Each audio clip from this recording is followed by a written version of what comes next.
Hey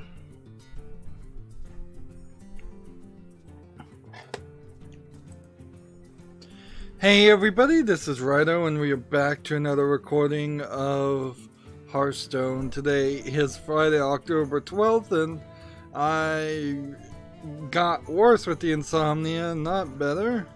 So, we're starting even later. We have somebody with a really weird name, a meme troll person saying, "Hey Rydo."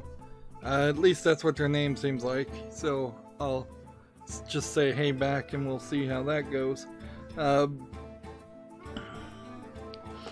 We've got a ton of work to do, and I'm noticing that it seems like now every 3 days you're getting a monster hunt or a dungeon run quest that gives you a pack of cards, which would be great if I needed any packs of cards. It'll be great on the European and Asian account, but at this point, I think should be a different pack of cards for me on my main account, since I have all the classic cards. Theoretically, this is a good deal. This is roughly like 100 gold worth of reward. That's how much it is now to buy one pack, right? 100 gold, yeah. But it takes you away from actually playing ranked. So in theory here, I need to play Druid and Rogue and do some enemy damage, and then I'll probably leave that off for maybe some post-show stuff. As far as the Tavern Bro, we don't have to come back and do that, so we can just hop into some ranked play. Let's see, Druid, Token Druid, hop in, go. Let's see.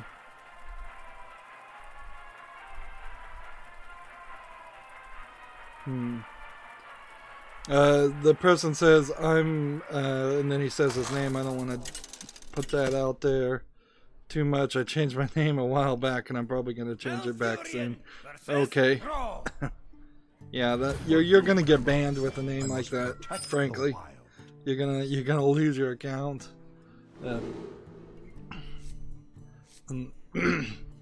I wouldn't be trolling too much on basically anything. I mean, you could still probably get away with it on 4chan. You could probably get away with it on Reddit. But anything like Twitter, Facebook, any Google property, any kind of slightly jokey troll name is going to get over censored and cause you trouble. Let's start with the news, because we've got a decent amount of news. I think I may have just accidentally flipped that over. I watched the Web Peak stream Wednesday. It seemed to worked mostly well. I didn't watch the entire video, so there is a possibility that there were times in which I only brought the mouse like this far and it needed to be this far as to trigger the web peak to happen. So there might have been times where I talked about a game and I was still on the Hearthstone view. Those little issues will probably consistently happen. But it's not too bad of a system, because I can really just roll my mouse all the way past the edge to get that to work. This will be our second experience to see about what happened Wednesday, as far as just how much effort it was taking to do the daily quests, because I was just not succeeding at all, and I don't know if that's because I drastically reduced my focus, or if I was just having a really bad run of luck. So this will be a way of testing that. I played that wrong. Oh well. I was gonna try and have this one attack but I guess this works just as well.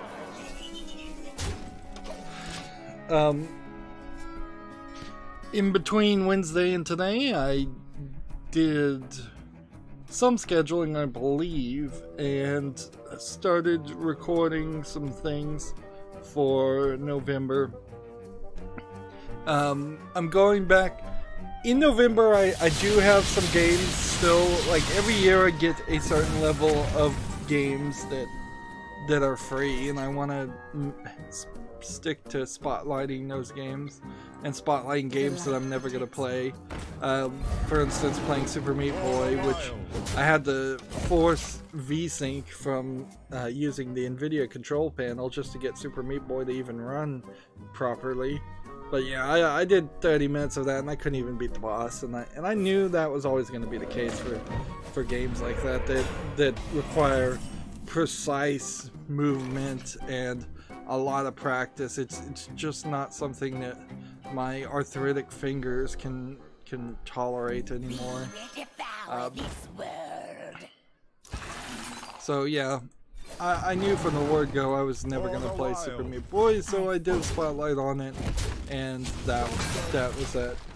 Overall, it still looks like it's a fun game for the small niche group of people that like to play things like Super Meat Boy, and there's definitely Super Meat Boy made that group grow. There's a lot more people that like to play those types of frustration games, more now than there used to be. But to me, it just feels like playing an old bad NES game where you just die over and over again. And time rewinding mechanisms would have been really helpful, or checkpoints. There's modern things that they have done to dumb down games and make them easier in the past few decades, and that is exactly what I like about modern games, is that they've dumbed them down and made them easier, and there's less banging your head against a wall to accomplish anything. And I even managed just to use the phrase, like, this game doesn't fill me with a sense of pride and accomplishment, to quote EA. I believe EA said that. It just is frustration when you're not succeeding, and a slight relieving of frustration when you do succeed. I don't know if this is the right time to play that. I'm just gonna end the turn.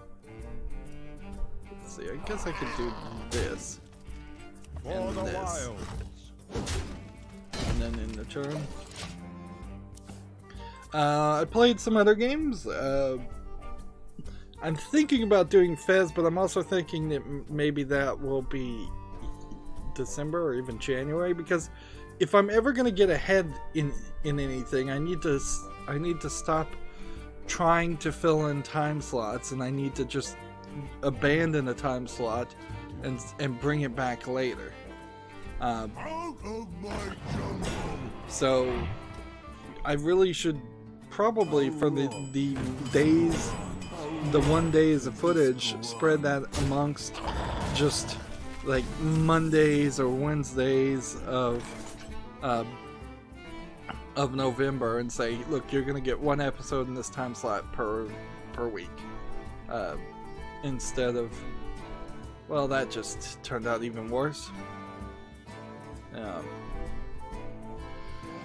Well, let's just do this and see what happens. For the wild. Like, I really do want for October to do a look at my wish list and get that removed from, get a lot of games removed from that, and do some unique footage and content that way. And if I'm gonna do that, I need to be recording that right now. But some other games I got done besides Super Meat Boy is I did the student project To the Core, which was an interesting game. I'm in the middle of doing Back to Bed, which was a game that originally was a student project, and it's really not as good as To the Core is, which is, and like I'm halfway through with Back to Bed.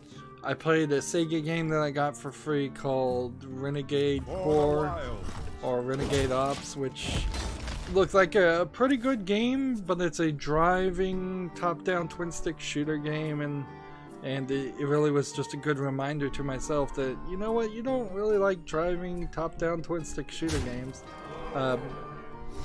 Now, to be fair, if it was a flying around top-down twin-stick shooter game, it wouldn't have been much of a different experience. It really would have just, it really would have just,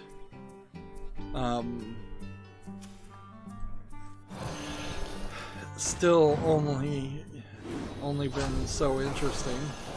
To the Core was kind of weird because it has mixed reviews. Even though it's free on Steam, you can get it right now and play it, and I recommend people actually do download and play it. What it does is it randomizes the first demo level, because it's really just a demo of the game, but it doesn't tell you that it really randomizes the levels. So it seems like at the beginning it's always the same, so it seems like if you only played it for 5 minutes, you're doing the exact same level over and over again, when it's more like it's 80% the same level, and when you start getting into the second or third section, things get moved around a little bit very seamlessly.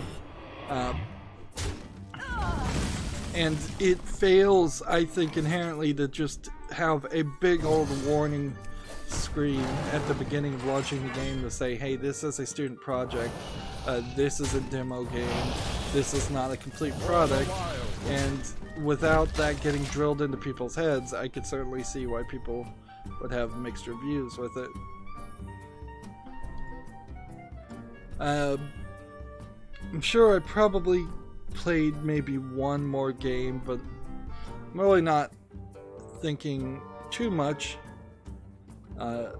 thinking about playing too many games for November, which would then leave November with just Borderlands 2 and the now taking up a lot of time Hearthstone Boomsday puzzle solution videos.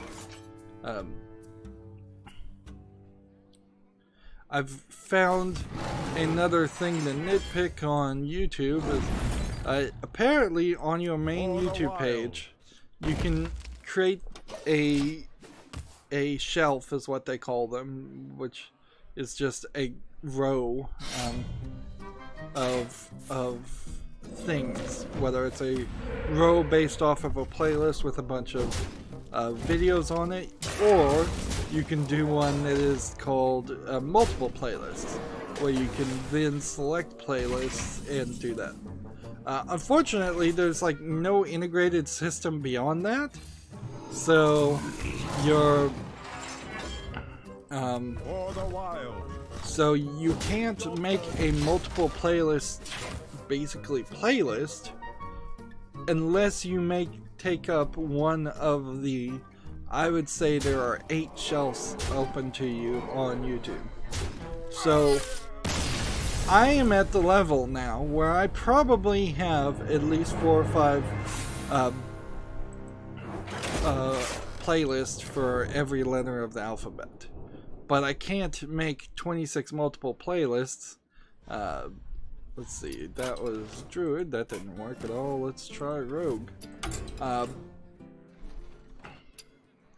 So I would have to probably break the alphabet into 3 or 4 sections, put all the playlists in kind of an alphabetical order, just so I could get under my playlist tab, which is right next to my main YouTube page tab, something that's a bit more alphabetical and could help in that way. There's really no other way to do it, unfortunately. It's just that there's a ton of features that probably could be added to YouTube to improve it. You can, I suppose, look at all my created playlists, but I don't think you can sort them by alphabetical either. And now that we're really at the 4-year mark, maybe past the 4-year mark with my channel, I have so much content, it stops making a lot of sense to say, well, this is series 1, 2, 3, 4, 5, 6, 7. I'm up to series 30 plus. It stops making a lot of sense there, other than it's keeping some of my older and theoretically worse content kind of hidden away. But it really doesn't just help people find specific games. And the way the series playlists are played out is more like a TV station where it's several different shows. And I think as I start to run out of functions, I'll probably have to get rid of the concept of series and go with, and just to keep the playlist lists under a better control, because it's growing pretty big, which is a good thing. I still want to make very varied content. Last night watched a video from a YouTuber who was basically making a I'm quitting YouTube video, and I'm not gonna lie, a lot of it hit home pretty hard. I mean, it's the exact same things that I've thought and felt in the depressing times of YouTube, and his channel lost all steam and motivation right around the adpocalypse, like all YouTubers basically did. Whether or not you were kept in the partner program or not, you still probably lost steam in the adpocalypse, because either you were big enough to lose actual money that way, or you lost any chance of ever making any money in the case of small-time YouTubers. So I guess I did a little bit better than that YouTuber, because I've maintained content. If anything, I've only failed to maintain the pace of creating and having a backlog. And because I haven't had enough of a backlog or grown my backlog, if there is a Adpocalypse 2.0 that happens, it probably would hurt my channel more than people would think.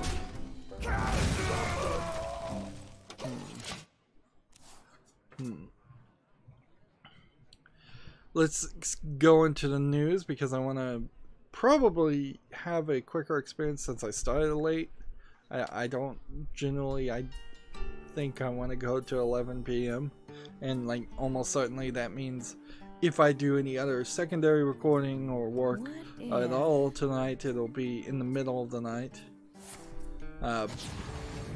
Game of Citra has an article, Valve under investigation by the Brazilian government over violent political game. So I'm gonna try to hold off any opinions on this story until I can read it all. That way I don't come off. I certainly have a initial knee-jerk reaction to this, but I don't want to spout it until I read the whole story. So, Valve is currently being investigated by the Brazil's Public Ministry of the Federal District and Territories, the MPDFT, after Balsamito 2K18, a violent game which tasks players of purging the country of the evils of communism and the growing corruption and inversion of values that plagues his society, and that was all in the quote was published to Steam last week. Now, immediately I said I was going to hold my opinion, but it sounds like this might come directly under the idea of political satire and free speech. And I heard somebody explain free speech as free speech is a concept that existed before the U.S. Constitution was made. It's inside of other. Oh, I played wrong. I should have waited. Free speech is a concept that's in other. That's recognized in other countries' constitution, so that it is a general, natural human right that that exists and surpasses what one specific country tries to limit it to, which is an interesting idea. I'm not sure how much it holds up into the legal idea, but if you are looking at free speech as a human right you believe everybody should have, which is a good way to look at it, then that eliminates a lot of the arguments that happen where Twitter is a private company, they can censor whatever they want. Google is a private company, they can censor whatever they want. That still will, in my mind, when you look at free speech as a human right, you can look at it that way and argue it that way, at least. Moving on with the story, the company has drawn criticism over the past few months after introducing a policy change which loosened what content could be sold on the platform. So you can see this Gamasutra article immediately is attacking Valve for not censoring itself, which, I mean, they will just keep beating that drum. I mean, inherently, the SJWs that run the video game mainstream media want Valve to censor lots and lots of games, and in this instance they're really having to go to a political speech and parody speech of the Brazilian election. This article goes on, however, it doesn't seem Bolsomito 2K18 it seems Bolsomito 2K18 doesn't fall under the quote trolling category, which would be grounds for the game to be removed from the marketplace, even after Valve attempted to clarify the vague term. I think that's a disingenuous statement. I think Valve very specifically said they were never going to clarify trolling, because trolling can be so many different things, and it's ever evolving. The article goes, as reported by Eurogamer, so Gamasutra is just copying Eurogamer, which clearly the Eurogamer, PC Gamer, the company that owns them, has been pushing that idea that Valve should be censoring more and more games. They've been pushing that from day one. So, skipping down to the next paragraph, according to a document, the investigation was opened up due to the game's release 2 days before the first round of the Brazilian elections, and the game's content, which clearly intends to harm the presidency of the Republic and thereby embarrass the 2018 elections and cause collective moral damages to the movement's social gays and feminists. So I can't even really blame the Brazilian government for wanting to investigate a game in the same way that they might want to investigate a political ad. Like, when you think about it, I would assume in the United States every single political ad that is paid for or run by any lobby group or by any campaigner is under some amount of scrutiny to keep an eye on it. Inherently, I think that the right response for the Brazilian government was to say, yeah, we looked at this game because people brought it up and were concerned, in the end we found nothing to really could be actionable about it. It's political speech, it's parody, it's unpopular speech probably, and it really didn't do any harm into the development, into the elections, because I seriously doubt this game is going to in any way sway anybody who was going to vote or to vote a different way. I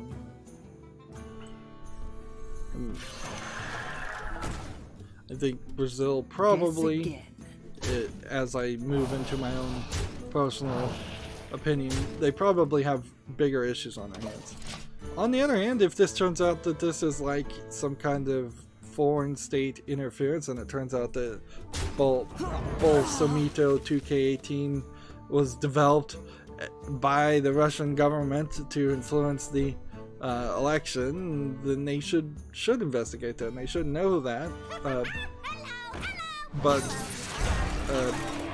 it probably is just a troll thing. There is a non-stop litany of troll games that involve Putin and Trump on Steam, and at no point in the United States did anybody bother to investigate them. Valve eventually got around to recognizing that the games existed, which is usually the main issue there, is that people at Valve are too busy doing other things to recognize, oh yeah, that game should be taken off. This article says, as of this publication, Bolsomito 2K18 is still available for purchase on Steam, and Valve has yet to release a statement regarding the investigation. Kind of a non-story, really. Kind of a non-story. So I've just searched Bolsomito 2K18, which does bring it to the Steam account. It is right now rated 86% very positive of 106. I believe it says 166 user reviews, and it's a PS Studios, so I guess that is that. Let's take the moment, and it seems like it's a side-scrolling beat-em-up game where you're beating up people that tend to be wearing red and seem to be pretty varied in their character textures. I'm not even sure if Bolsomito is really the name of the politician that they're parodying, so they're not even using his real name, which in the United States might save them some potential lawsuits. But it's a simplistic game, but not really as bad as most asset flip games. Let's see. But what it feels like, it's this is in Portuguese in Brazil and Spanish Spain. 20 Steam achievements, $4.99.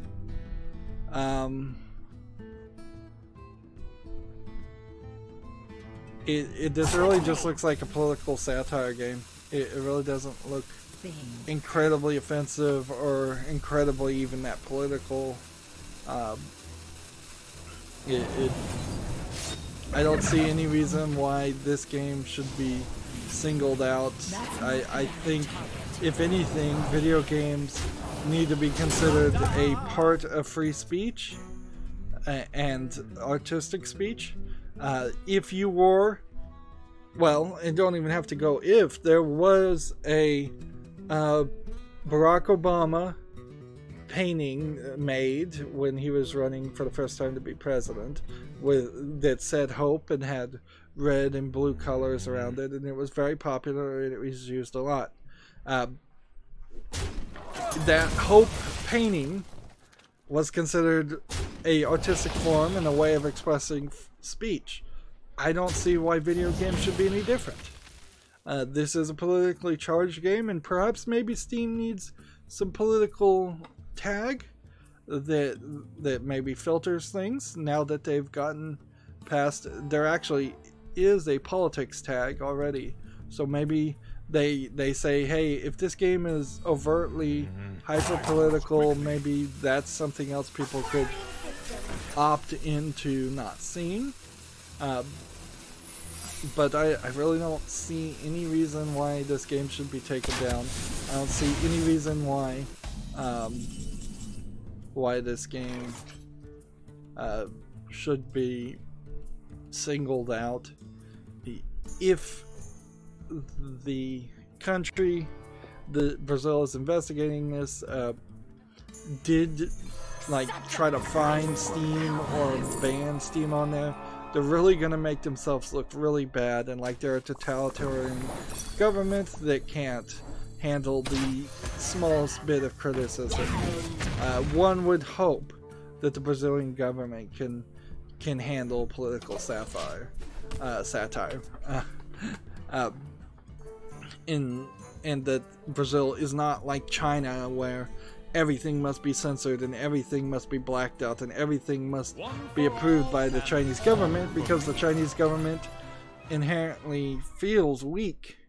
I don't know if it is weak or not, but it certainly seems like it feels weak because it cannot stand up, tolerate any criticism. The other game this developer made, just for a moment, is called Platform Challenge.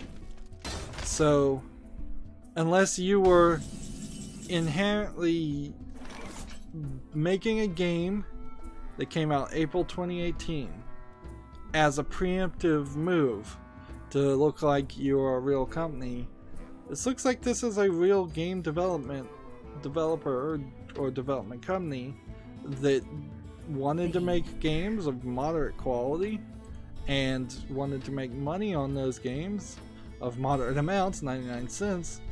And then they felt like they had a political opinion that they could express in their chosen artistic form, and that seems like what they've done. So, there's really nothing here that tells me that it's obviously a troll game, or obviously just some foreign government trying to influence the elections, and I don't think it really was going to influence the elections.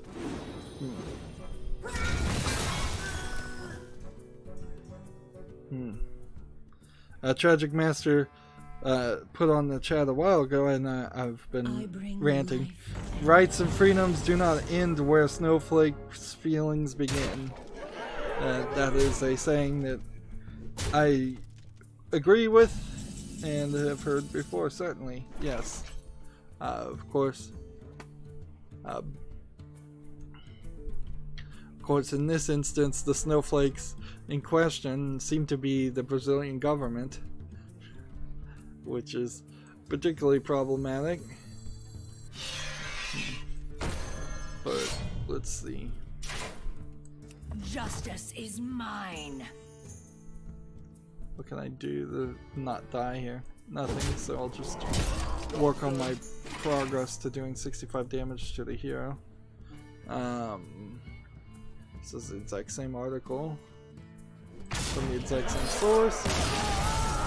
Gamasutra has a different article. Facebook is testing a mobile app for watching Facebook gaming streams. That is kind of interesting because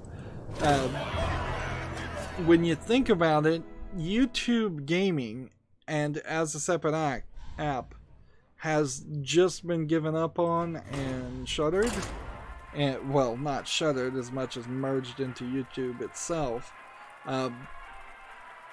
And so as soon as YouTube gaming goes away, Facebook gaming is coming about. But you would be a real idiot. I mean, I'm usually not so abrupt on insulting somebody, but you'd be a real idiot to stream on Facebook. Like, Facebook is notoriously known for everybody hating it and losing everybody's information, selling everybody's information, and allowing people to steal your video and freeboot it, or repost it up there and make money off of it. So going on to getting an app to watch people who freebooted other people's streams doesn't sound like a good thing. You're gonna have every single streamer tell you don't go on Facebook, don't watch streams of my videos on Facebook. They all pretty much say that already. There's really just no way I think this is gonna work. Inherently, I don't know why Facebook as a company even uses the name Facebook anymore.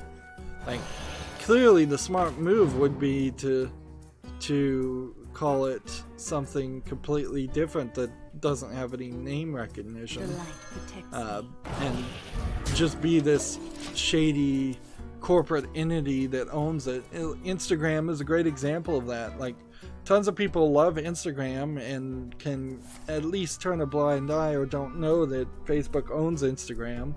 If Instagram changed its name to Facebook Photos or something like that, then it would lose a significant amount of people who are on there.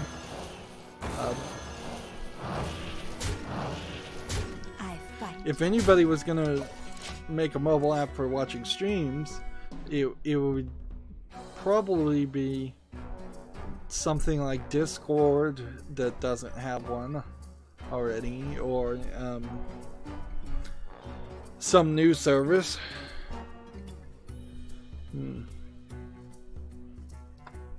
So yeah, I really don't even need to read this article to know that this is gonna fail miserably.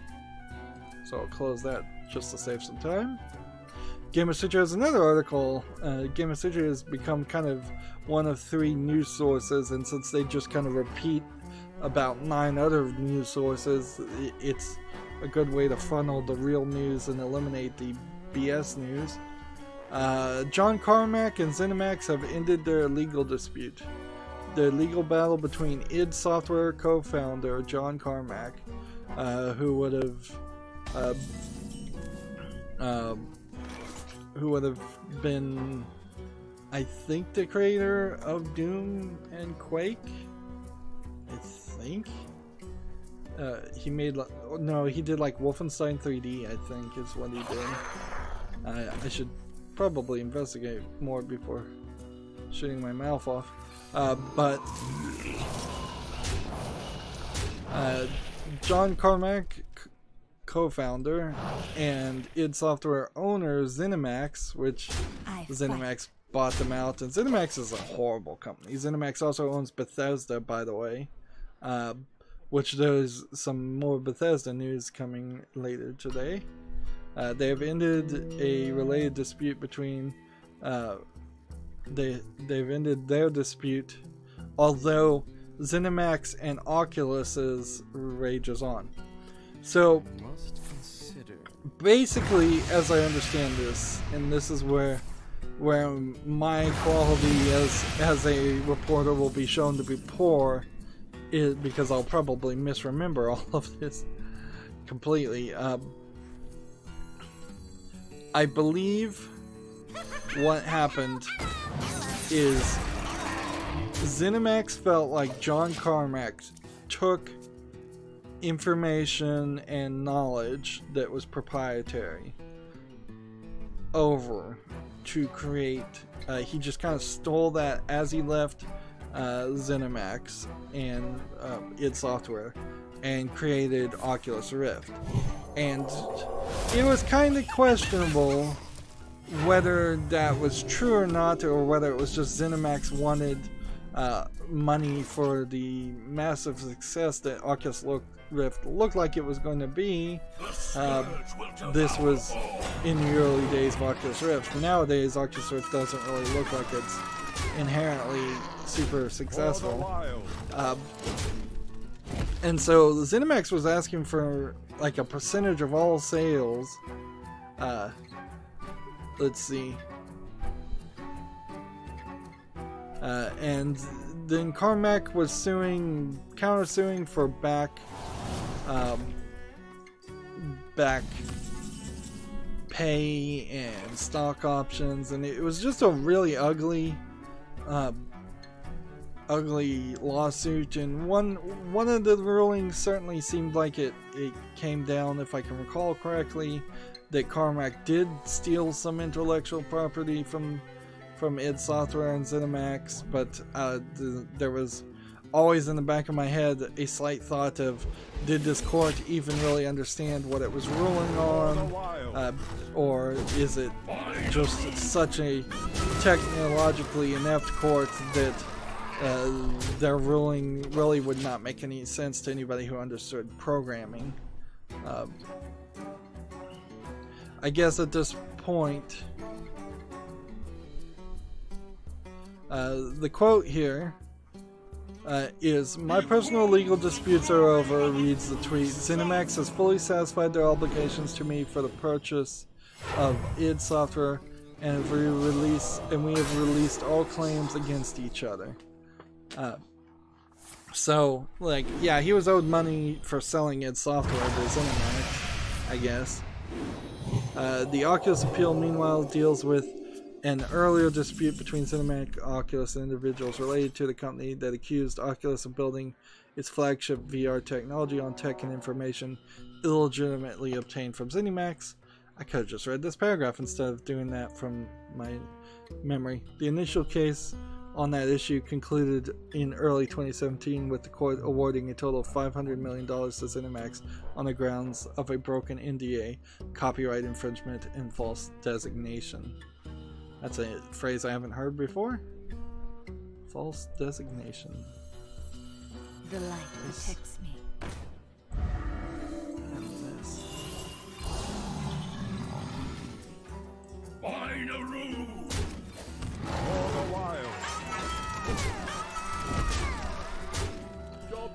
Oculus has since appealed the verdict that holds the company responsible for $200 million of the overall $500 million, and the dispute seems to remain unresolved despite Carmack's personal resolution. ZeniMax, though, is not the good guy. Never think that they are. ZeniMax is the reason why Bethesda games kind of suck now. Like the Fallout games kind of suck.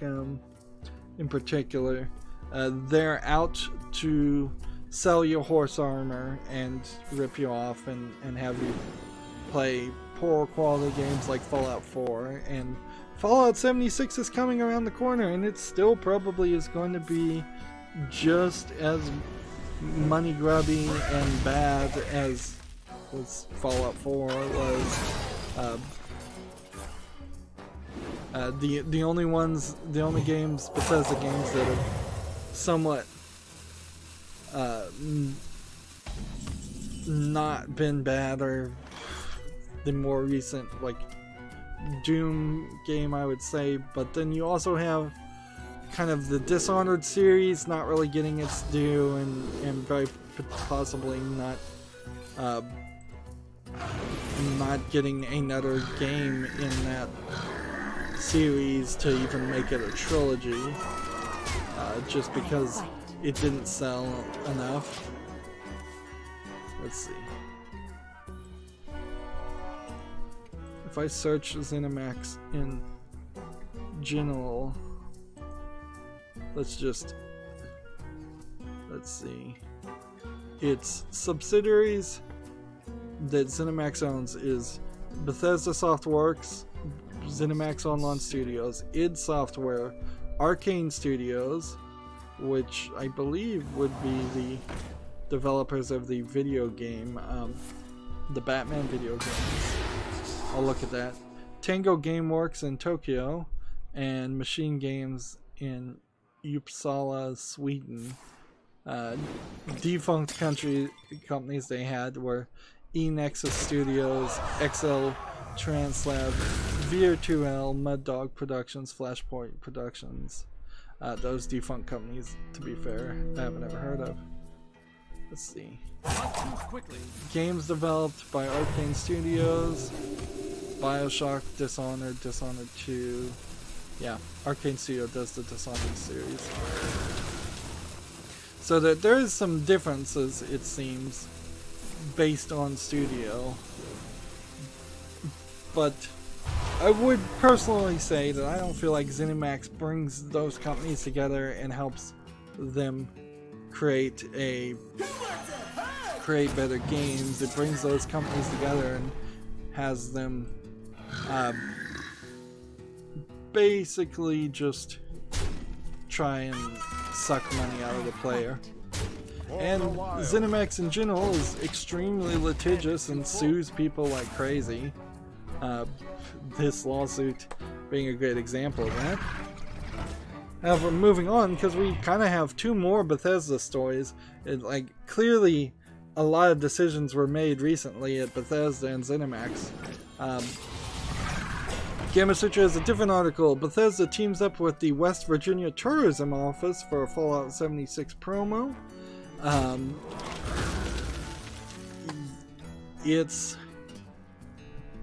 It's kind of ridiculous how much they are pushing West Virginia as an environment in Fallout 76, because to me personally, I could not care less where Fallout 76 took place.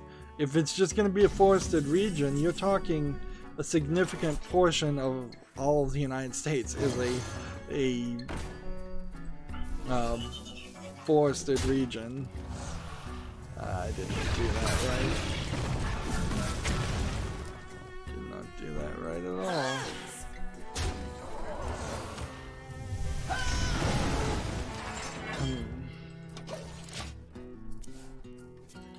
The things we're not seeing on Fallout 76's gameplay. I saw a little bit of gameplay about how VATS works, where it doesn't pause the game, and I guess it works fine for that. But I'm still not really seeing anything that makes Fallout 76 in any way better than Fallout 4. And Fallout 4 was mediocre at best in the first place. If I was gonna do it, and this is probably a crazy idea, certainly, I will fully admit this, go back to what made Fallout 1 and 2 great. Make a game that is a mobile online game for cell phones that is a top-down Fallout game, using the old artistic style. That would be a significant change. That would do something different. My hand is too full. But if it has to be 3D and it has to be on the Fallout 4 engine, taking the story out is not fixing things, it's just being lazy. Like, you're really not getting Fallout 76 to be the new Overwatch. Maybe that would have been better. Maybe it would have been smarter to basically just do a Battle Royale Fallout game, or like a Fortnite, PUBG game. That's basically, I think, half of what this is anyways.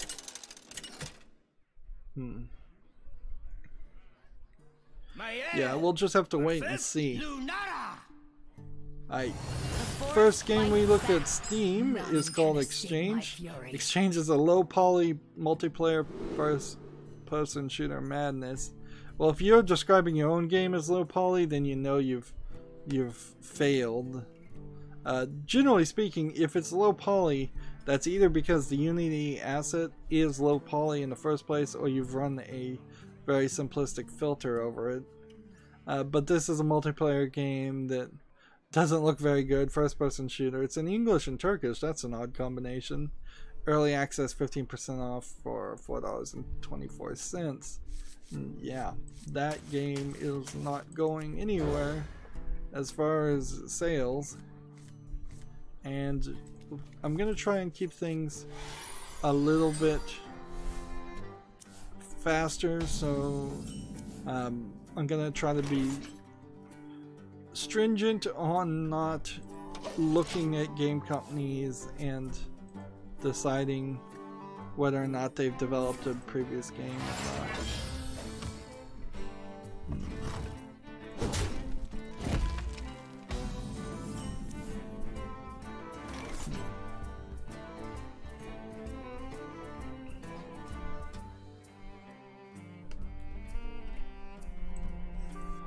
I guess on YouTube, right now I'm looking at a body painted Maya picture that's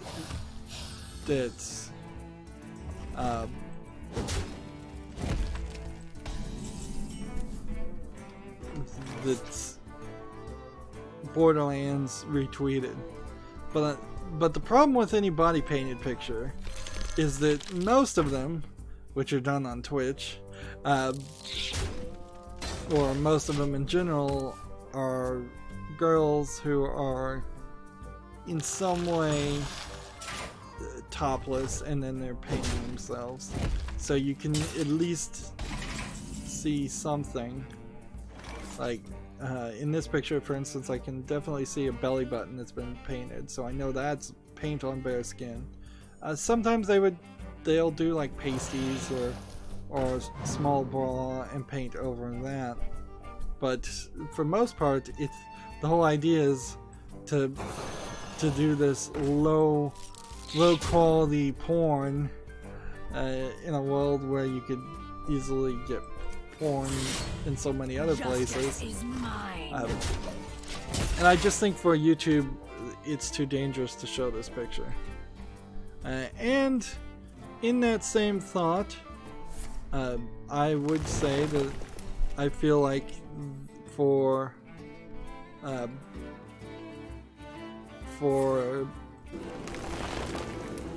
Borderlands to retweet that's an interesting choice on their part, because I guess Borderlands is not trying to be super family friendly. Like, it's a game where you're running around shooting people and having a lot of fun doing it, so I guess I can't really complain there. The only real issue and the irony there would be if Borderlands got their Twitter account suspended. Although, to be fair, I think Twitter is kind of perfectly fine with showing straight up pornography on their feeds. So yeah, just a weird choice, certainly. It's something you'd probably not want to do. If I was running the Borderlands Twitter feature, I'd just be like, heck, we're going to be a little bit more careful and we'll do cosplay, but we're not going to do body paint. Or if we're going to do body paint, we're going to crop the image and start at the neckline, and that way, even if you can't actually see anything, we can't be accused of showing anything. Anyways.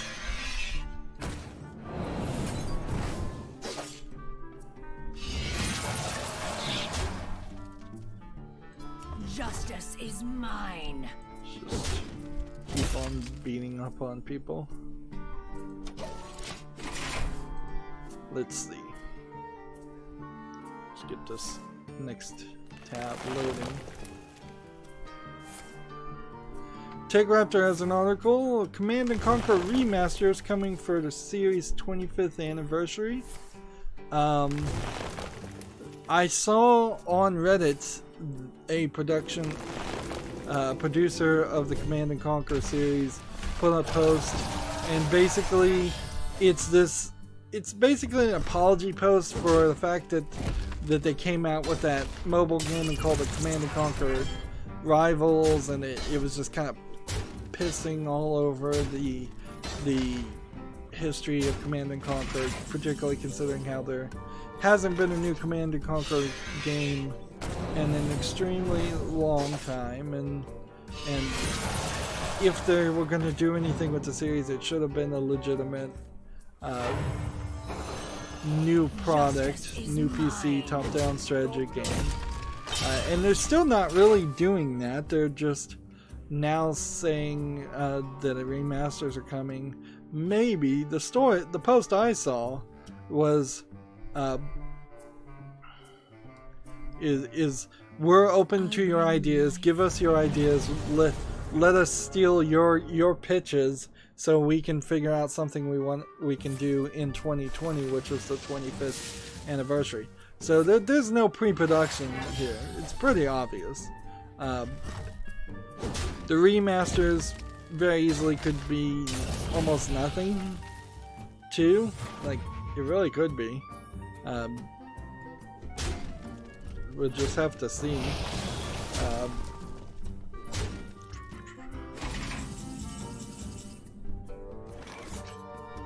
The thread does not, TechRaptor has a part in their article here, the thread does not go into any specifics about the remasters except for they will not include microtransactions. They better not. Meanwhile, Command & Conquer Rivals free-to-play is going to come out, and they really just want you to have good feelings about it, and so they're having to preemptively tell people, look, we're gonna do you right by you, when EA is probably not gonna do right by you. I mean, EA doesn't make video games anymore, basically is what it is, and they're holding on to the rights of games when they should license it out to somebody else. I would have been happier if EA came out and said, hey, we're just gonna license Command & Conquer out to, say, the developers of a game like Tides of Numenera or XCOM, or somebody who's done something that is slightly a top-down strategy.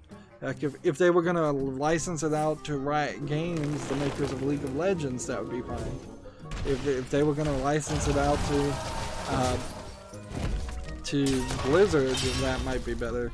Or Ubisoft. Is anybody besides EA, anybody who actually has teams that actually have the funding and support to make games. As far as the Command & Conquer series, in my personal experience, is like, I have some of the old games, but some of them never came to PC. The early ones didn't. So, questions certainly are abound about whether you're getting Command & Conquer 1 or 2, or whether you're only getting Command & Conquer 3 and Tiberian Sun.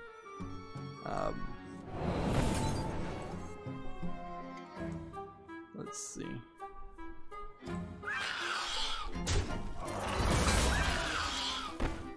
Into the breach! Let's... Warriors of the frozen wastes. Well, hey, the meaning of taunt is in the way. Darn it, I played wrong. Played real wrong there. Well played. To the breach! Ta-da!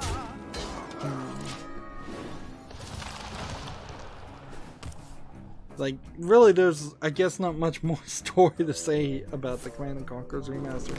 It's, at best, a vague promise.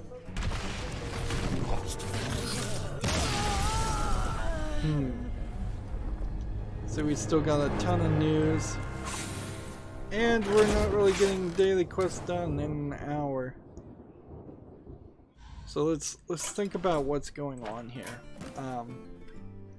In 3 hours time, or thereabout, I want to have 2 to 3 daily quests done. In this instance, I've gotten 1 daily quest done, and I'm struggling to get a victory, and Monster Hunt battles certainly are running into problems too. So starting in the next recording, I'm gonna just play, instead of ranked, I'll just play simple, and we'll get just this done, and then we'll move over to the European account. That's gonna be it for this recording. Stay tuned if you're watching live. As always, I ask you to like, share, subscribe, comment, and watch every second of my videos. If you want to friend or follow me on any social media sites, there's a whole bunch of links down below in the description box. Thank you for watching. Have a good evening.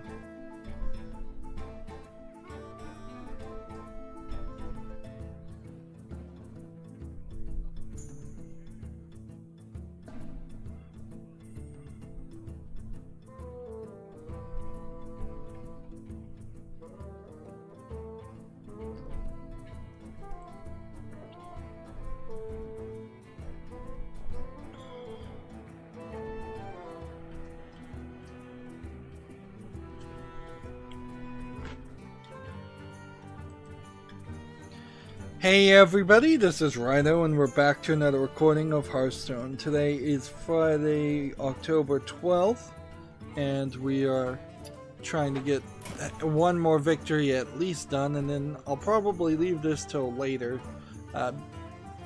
In all honesty, since we seem to be getting these so often now, like 2 a week, I may end up doing a lot of these monster hunts off screen. They're just kind of not really relevant. So I'm gonna play casual and try to get a victory, and if I just get a quick victory right now, I'm fine with that. We've got a ton of news and a ton of games to look at. I would argue it's probably more games than news at this point because we've covered a lot of it. So we've got a game called Timberman Versus on Steam. This is one of those cell phone games where you basically are just pressing a button to chop, and it looks like it might be a little bit more varied than some other versions of these cell phone games. But yeah, you're not only gonna go get so far with something like this. This is mostly positive, 76%. Or 75% of 20 user reviews. I can't really read the numbers, they're too small. 10% off for $1.79. This is a game that might very well make it to my wish list. Yeah, when you look at the developer, they've got positive reviews on several of their other games. This is a game that I'm gonna have to think about for a second. Do I really want what is a simplistic cell phone game on my console? Like, is that something worth buying when you really know you're only going to spend 5 minutes on it?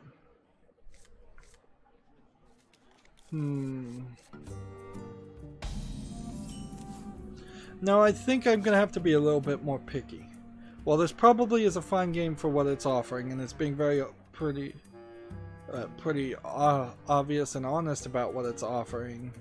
In the end, it's a 5-minute entertainment experience for $1.50. I mean, I would never come back to this. I'd never play Timberman Versus. So while it looks good for what it is, it's just not offering enough. At a certain level, games, particularly games on Steam that cost money, or I guess it doesn't even have anything too much to do with being on Steam, it has to do with just costing money. They have to be of a certain level of quality, where if you told me you could play Timberman Chop on like a McDonald's website or a Disney website for free, I would believe you.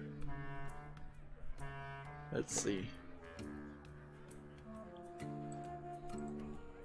Next game we have on Steam is called Horror Maze Dungeon Edition, which is full of dark screenshot syndrome, and this is clearly just a asset flip style game. 1 achievement, so you get 100% achievement completions, 20% off for $1.59, and certainly trying to sell itself on being spooky for Halloween. Some of these games that are Halloween games come out too late too.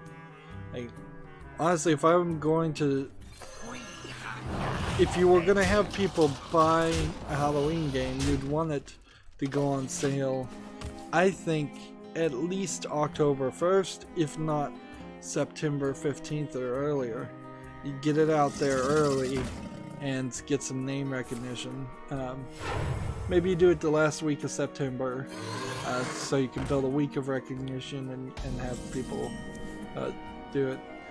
It really is a ridiculous thought that people actually, in any large amount of numbers, are going to Steam in the month of October and saying, hey, I just want to play a horror game. It doesn't matter what horror game, I'm just in the mood for a horror game. I mean, that doesn't really work for movies either. People don't go, I don't think people go and watch just random horror movies in the theaters. They watch the big ticket, highly publicized, highly pushed name recognition horror movies. Which I guess this year would be a Friday the 13th movie. Which I think is coming out, yeah. Let's see. This. Justice is mine.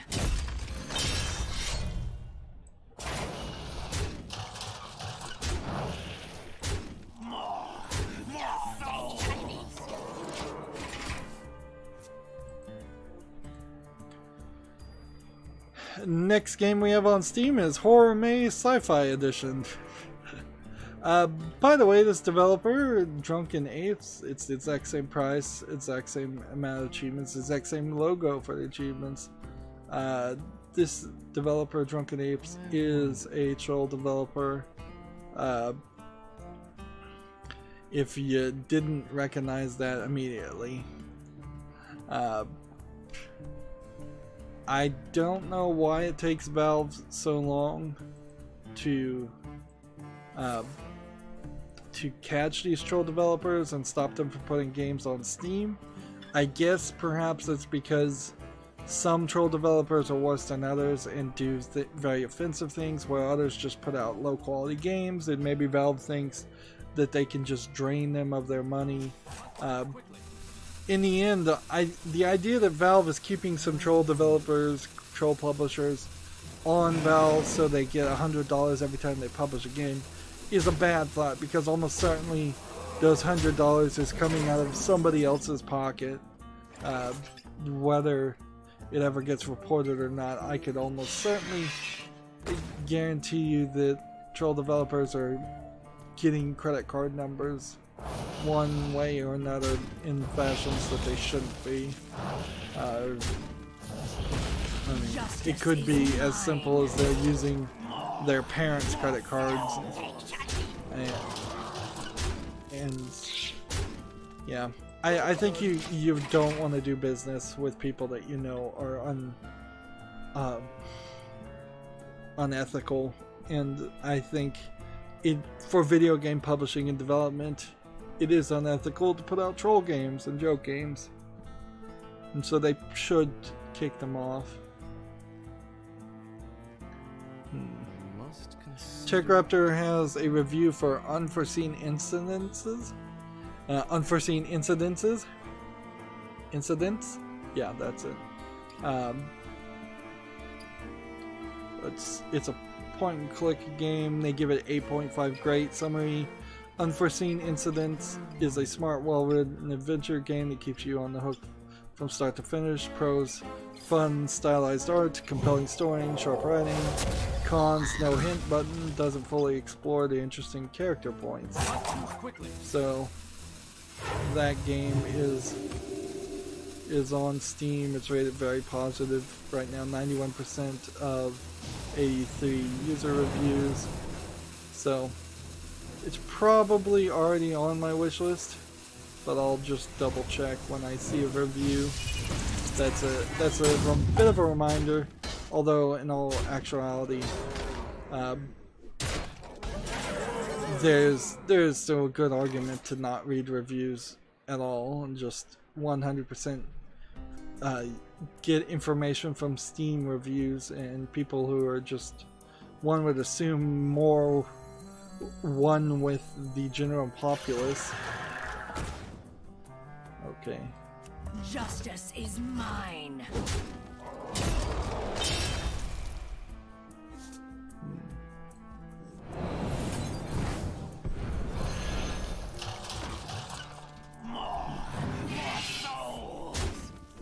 Job's done. One more damage. Of course, he only has to really do one more damage, too, so if I had done a weapon and attacked, I probably would have won. GameIndustry.biz has an article, and I don't know how much I really want to cover this article, but I'll point out it's called Discord's Problem. Which Nazi group were you reporting again? A year after promising to take action against all forms of hate, game-focused communication platforms, follow-through is lacking. Let's see. How long can this go on? How long Let's see. can this go on? What their problem here is that I imagine the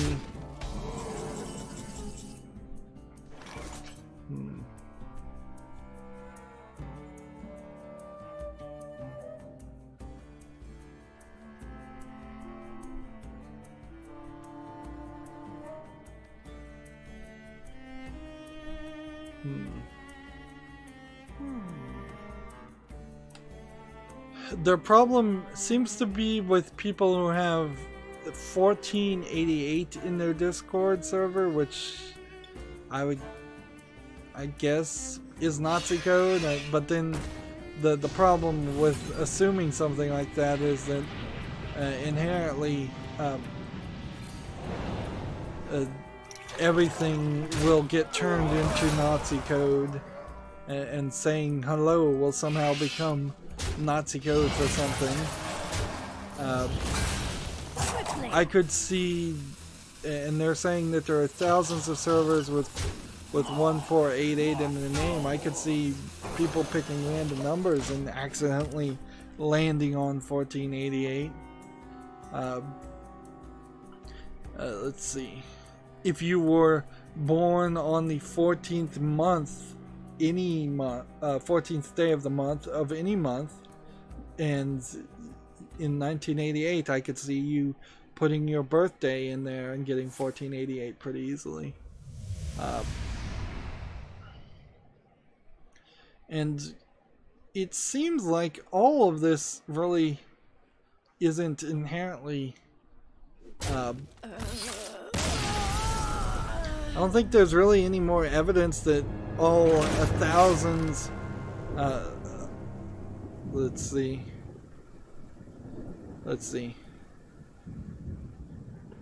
they're saying that anybody who has 1488 in their name is self-identifying as both white supremacist and Nazi in their choice of name, and I that's a bit of a stretch.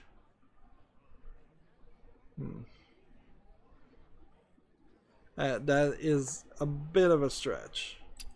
I still did not get a victory there. That was annoying. That was annoying. I was really close to a victory. This sucks. Hearthstone has gotten back to being a really grindy pain in the butt. Yeah, I'm gonna just close this article at this point because there's nothing to say here, and it all just kind of boils down to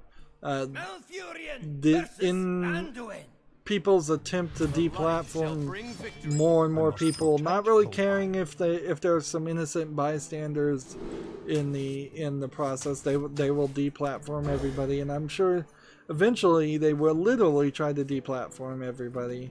All you're doing is, if some of those Discord groups, which I'm sure some of them are actually white supremacist or neo-Nazi groups, not real Nazi groups. You can't be a real Nazi, not unless you're a time traveler, or very, very old. I suppose you could. The light protects me.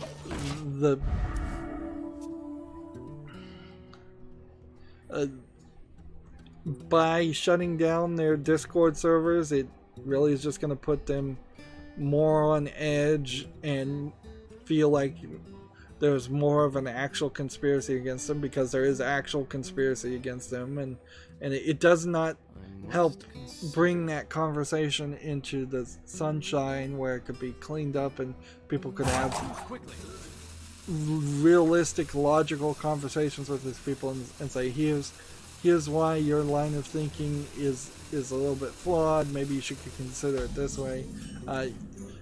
You're literally, what the SJWs that are attacking Discord here are saying is that we literally don't want Discord. We don't want discussion at all. So there's kind of nothing you can say there.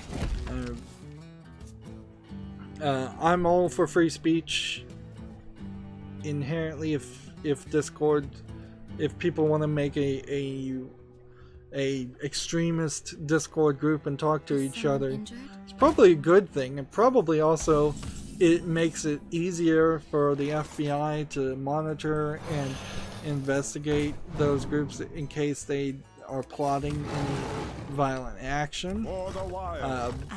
So yeah, it's probably a real good thing to just leave them alone and let them be in their own place. It's like they really aren't spilling out into other Discord servers, because it doesn't even really work that way on Discord. Like I have a Discord and I know I don't really understand how it works, but random people from other people's Discords aren't spilling out onto my Discord. And if I really cared and ran and monitored my Discord server, I could easily filter out words and ban people, and would if necessary. So this is kind of just like a non-story.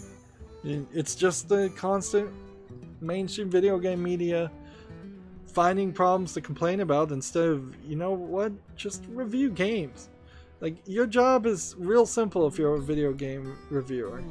Like, you review games and you barely talk about actual news, because there barely is any actual news in the video game industry. That's all you have to do.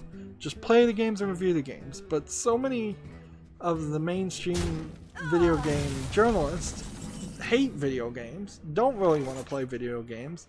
All they want to do is complain, and they're really just failed journalists who would have preferred to work in any other industry. That's why you see so many video game sites expand out into these lifestyle sites that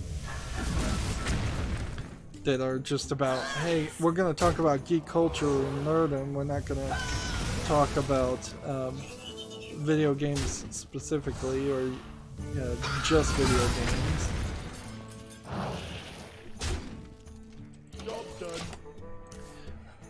Moving on, GameIndustry.biz has an article. Bethesda opens a Russian office headed by Simon Chirikov, that's Chirikov. The new office will oversee sales and marketing for Russia and CIS, which I don't know what CIS would be. The Commonwealth of Independent States.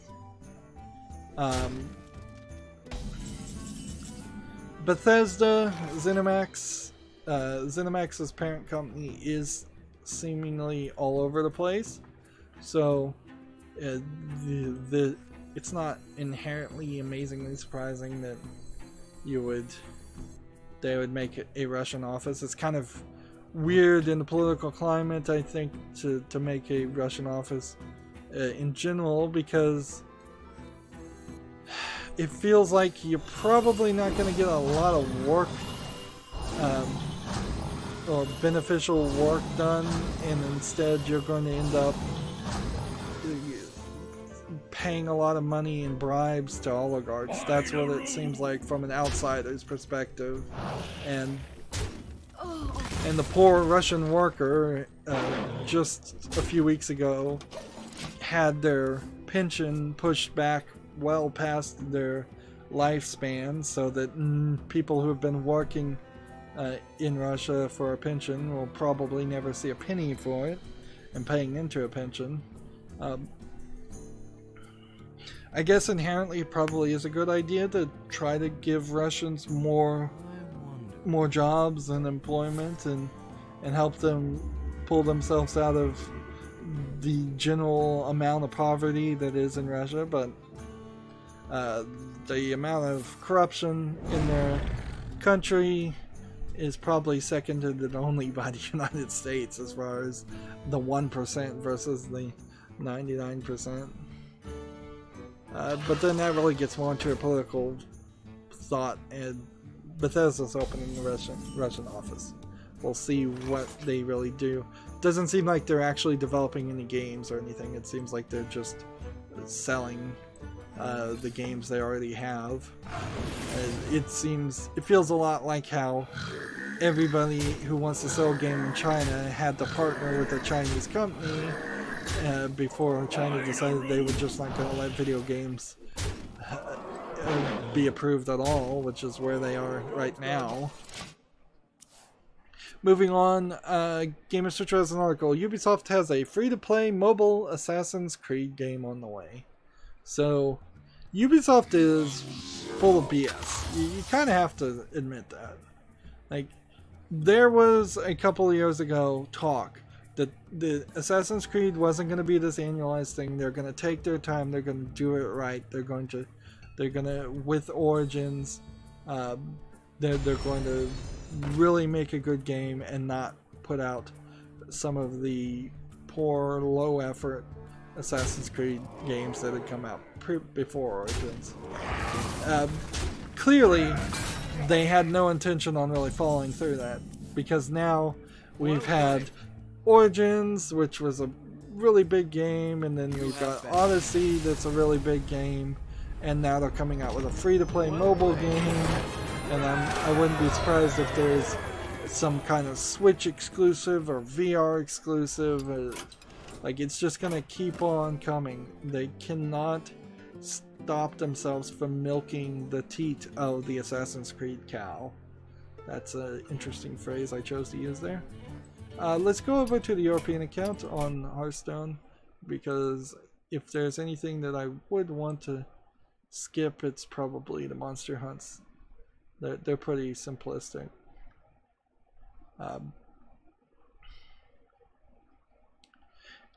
More and more, I feel like you probably did the appropriate response as a gamer to hearing that your favorite series is getting a mobile game, a free-to-play game, a game that's undoubtedly going to be laden with microtransactions, knowing Ubisoft. I think the right response is probably Rage. 2 victories in a game, Mage class cards, Paladin class cards. Getting at least 2 of those done should be pretty easy. Let's see, Freeze Mage at rank 22. Hopefully we'll move up. The game itself is due out November 21st, but honestly I don't really even care. Care to know anything more about an Assassin's Creed mobile game. Gamer Sutra has an article. There is a report that Blizzard is considering bringing crossplay to Diablo 3. That would be the Switch and the PC, I guess, and maybe Xbox and PS4. Like, let's see. I guess there's kind of a lot of different ways you could bring crossplay. Let's see. The update here says, after the Business Insider Australia quote made its rounds today, Blizzard rep told Gamer Sutra, while we'd love the idea of bringing our players together to cross platforms, we do not have any plans to implement cross-platform gameplay for Diablo at this time. Of course, they said Diablo here, not Diablo 3. So that's one way to lie to somebody. Yeah, I can see every platform having crossplay on Diablo 3 and that not being a real issue. So there's not a lot that's gonna change. Yeah. And since it's a co-op game and not a player versus player game, that's fine. Let's see. Is this game in... Okay, we have a game on Steam called Touhou Fan of Destiny.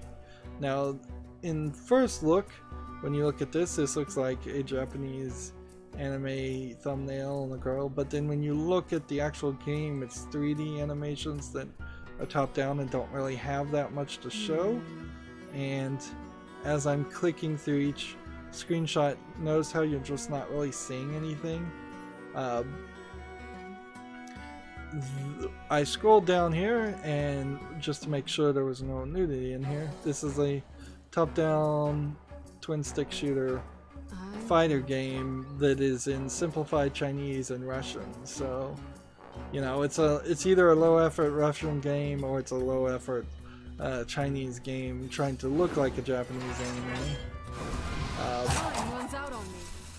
Unravel. It's 30% off for $9.09, and I can pretty well guarantee you it would not be worth it. In fact, looking at the other games this developer has made, none of the others look similar at all. One's called Parkour or Man. There's one that's negatively reviewed called Skull Idol, and most of them are not reviewed, so yeah, troll game, or at least very low effort game.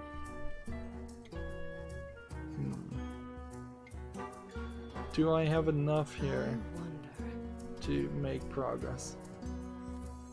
I made a little bit of a mistake when I was recording. It's not a big issue.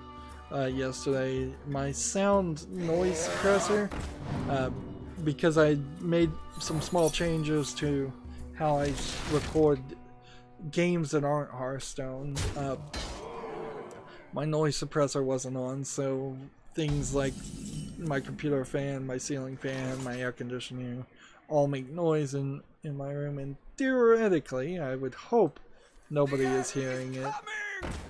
It's, for instance, blowing right now, and I doubt any of that is getting picked up. I have a pretty decent microphone that puts some directionality into where it picks up, so it tends not to really want to get noise that is right. So I need basically the 10th turn to play this.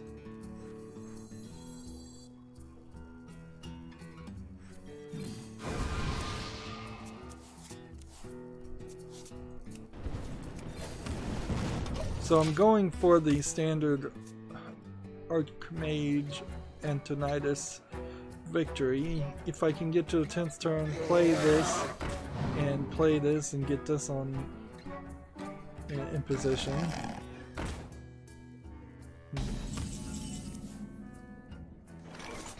Change the cost of the minions in your deck to 1.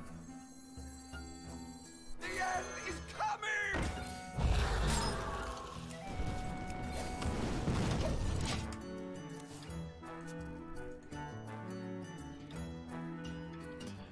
Tech Raptor has an article. Diablo Reign of Terror merch was found on the Blizzard store, so there might be a new event or a new DLC, I guess is the idea, that might come out for Diablo, or maybe a full-on new game. Like if you told me Reign of Terror was going to be a remake of Diablo 1 and 2 merged together, or just Diablo 1 alone, wouldn't be super surprised. Okay. Let's do this. Play this. I can't play that. What to do? I'm gonna play this in the turn. That's all I'm gonna do. We've got a game on Steam called Mini Thief. It's 78% positive with 235 reviews. Seems like there's more people playing games these days, or more Volt manipulation going on, which is possible. This is what you would call something that is way too pixely. Looks a little bit like an RPG Maker game, but I guess it isn't. It's maybe using RPG Maker assets to not make an RPG, and instead is just like this really dark run around places, steal things. play as a thief. You can see in the screenshots you have dark screenshot syndrome all over the place. I think if you're gonna make a thief game, you need to have some vision, see in the dark type vision function. It's 25% off for $2.99. I don't think it's worth that. It's in a bundle, which that's a red flag also. Yeah, it doesn't look that interesting as far as a game. I wonder. Alright. So, can I do this? Let the pain speak to me. Incredible discovery! Time runs out on me.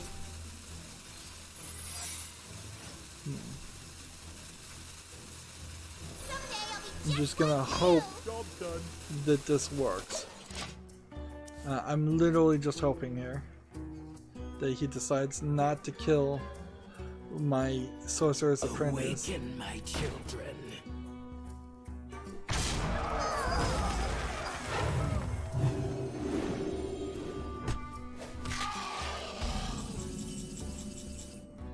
Okay. If I play this Someday I'll be just like you! and then play this, I can't play this. I've got to play this. So let's do this. Someday I'll be just like you! And then one of these. Here we go. See, I don't think I have the fireball cheap enough yet for this to make sense. But next turn I can play this. Nope.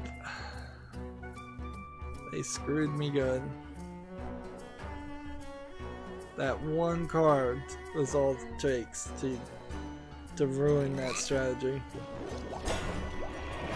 I hate playing as the mage. I hate playing that strategy as the mage. It's time to go back to HS replay, I think.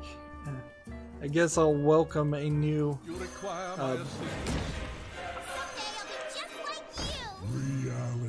I'll welcome a new expansion so that I can redo my what is it called? Hearth Sim? No, I don't even remember what the website is called that helps you and tells you what to make better decks. Let's see. We've got a game on Steam called Space Pilgrim Academy Year 3. I assume there's a Space Pilgrim Academy Year 1 and 2. This clearly is an RPG Maker game. I am starting to wonder if maybe there is one person at Valve in charge of looking at games that look like RPG Makers and improving them. And then there's one person in charge of looking at like visual novels and improving them.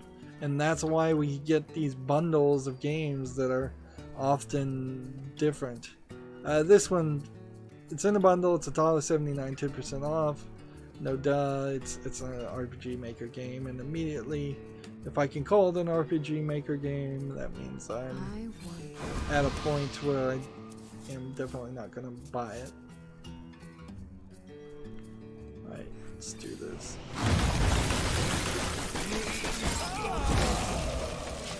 My hand is too full.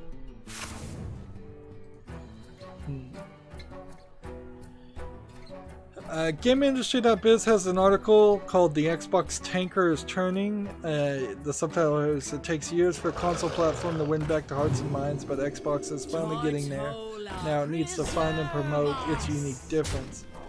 Basically, this is an interview talking about how Xbox One really messed up in their advertisement and their pitch of an always online console with like always online DRM and not really supporting the realities of people, and they generally just trying to push everybody to download every game. Something now that seems completely ridiculous now that net neutrality is dead or on its last dying breath. So yeah, when the Xbox 2 comes out, I think one can only hope Microsoft does not make the same mistake or a similar mistake, and the people who they have worked hard to win back will be willing to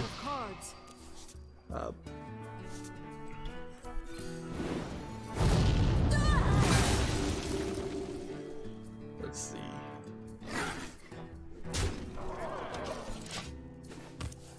I'm gonna lose clearly, but at least I'm playing all the cards I have.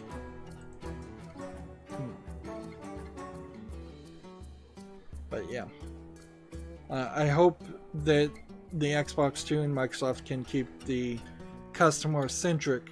That being said, just Windows updates, Windows 10's updates recently have been problematic, and clearly there's some poor a lack of communication going on, a lack of testing, a lack of caring about how the customer's experience is. Let's see, we'll do this,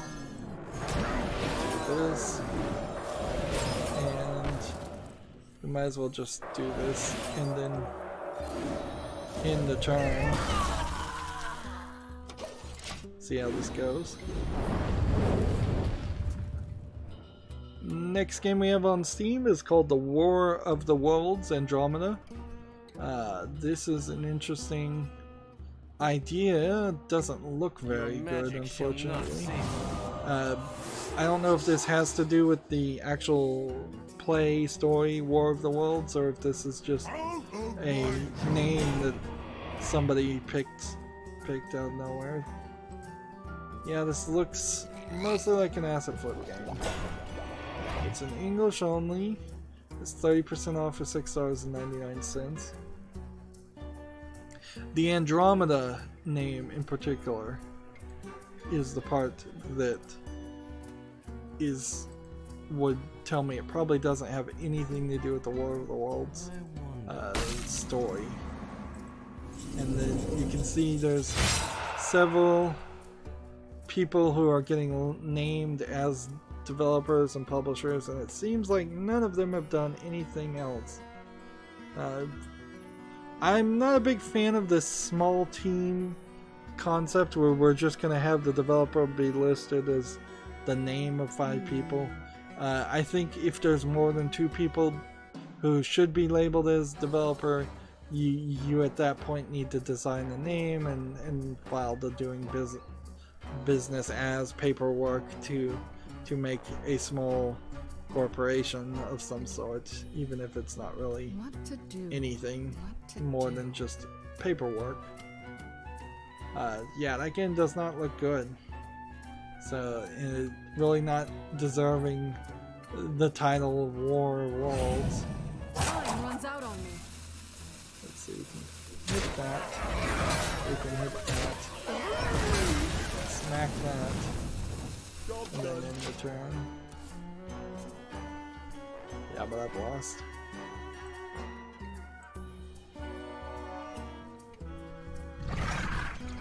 Next we have a game on Steam called The Memory, which is a low effort run around an asset flip place horror game where you're supposed to be collecting memories, which I imagine are just going to be small trinkets.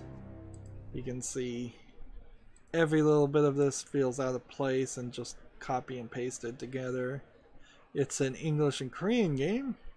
Early access, 40% for $3.59, and you can see for the level of quality of visual graphics you're seeing there, that is way too expensive. First time developer while you're at it.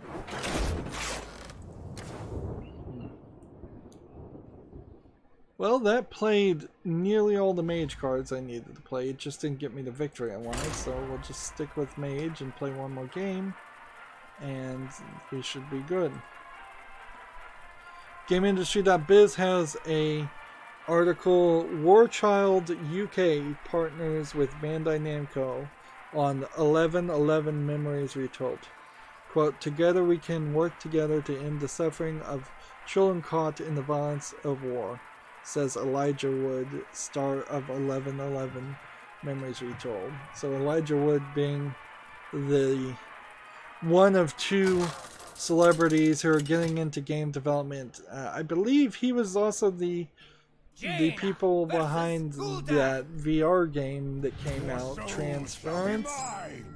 You asked for it. I think that was a VR game that came out a few weeks ago and was moderately good, but not amazingly interesting either. Let's see. Need both of these cards to win.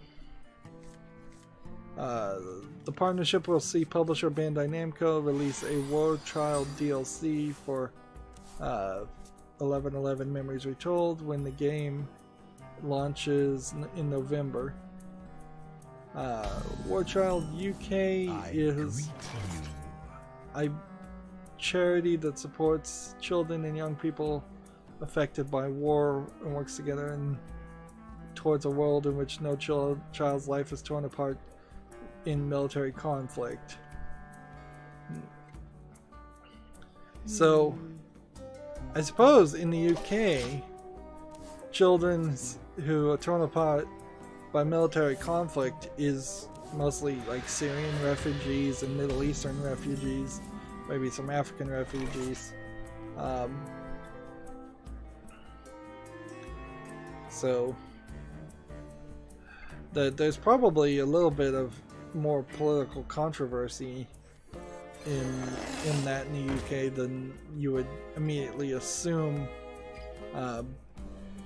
there would be if you are, say, like me, living in the United States. Yeah, I'm watching a trailer here. It really is just Elijah Wood talking to the screen and showing a bunch of file footage of children affected by war from a long time ago. They say they hope to raise £200,000.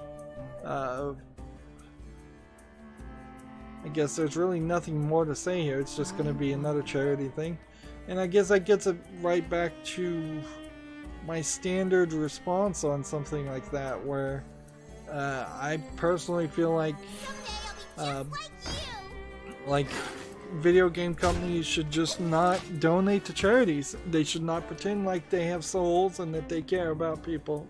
If they want to do anything and affect anything, they should make their own games cheaper or pay their own employees better instead of donating to charities to get these write-offs, which is what I imagine a lot of this is. And I bet Elijah Wood is 100% sincere. Like, I doubt there's any sincerity in it. I just think he probably is getting in bed with corporate interests that he doesn't really understand. And generally speaking, I think actors like Elijah Wood should just stick to being actors. If they want to put their money behind and be a silent producer and fund a game, that's one thing, but by putting their face in front of things, this is going to end badly, because eventually Elijah Wood is going to put his face in front of a terrible game and cause a terrible game to get purchased by a lot of people who shouldn't have purchased it, which is what we've seen with YouTubers. Certainly Jim Sterling and We Happy Few is kind of an example of that, where these bad games get endorsements and use those endorsements to sell their bad games that didn't deserve those sales and wouldn't have gotten that attention or those sales otherwise.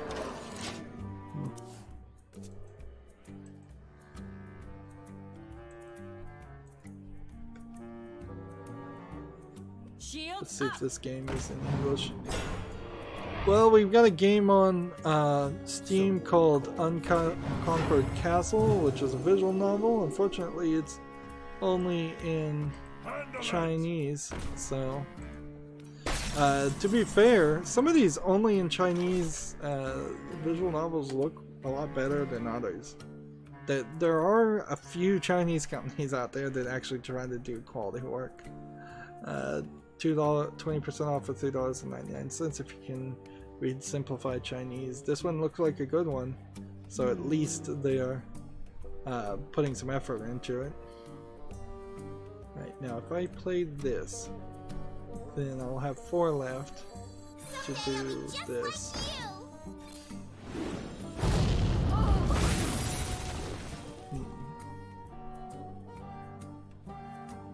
And in return, You win this time.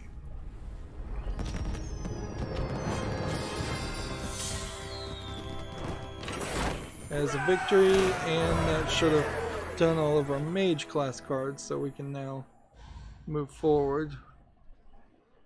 Just need one more victory, and now to play a bunch of paladin class cards. So I hope my paladin class, odd paladin here, works. We've got a game on Steam called Geogebra Mixed Reality. It's a VR game in which you can make geometric tessellations, I guess, and other shapes.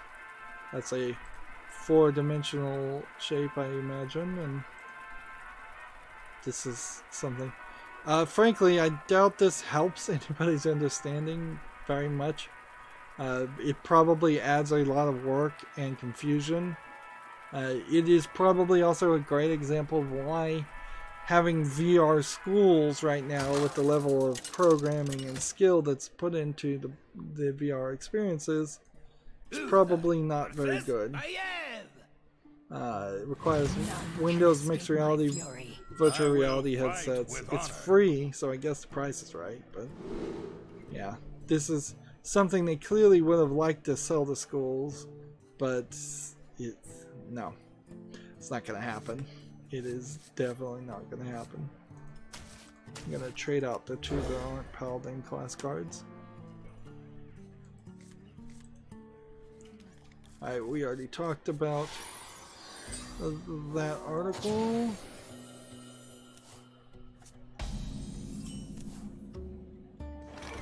We have a game on Steam called G2 Fighter, which is tagged with sexual content. Oops, shouldn't be showing this one. I don't see any sexual content on here. It looks like it's just a top-down twin-stick shooter that's only in simplified Chinese.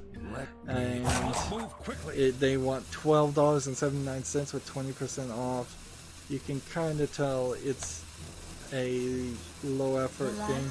And not an extremely low-effort game, to be honest. There's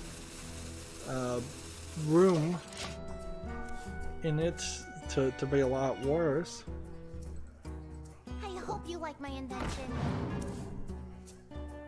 I'm looking at, there's quite a lot of screenshots on this game and quite a lot of menus, but I'm not seeing anything that says shows anything or indicates any sexual content.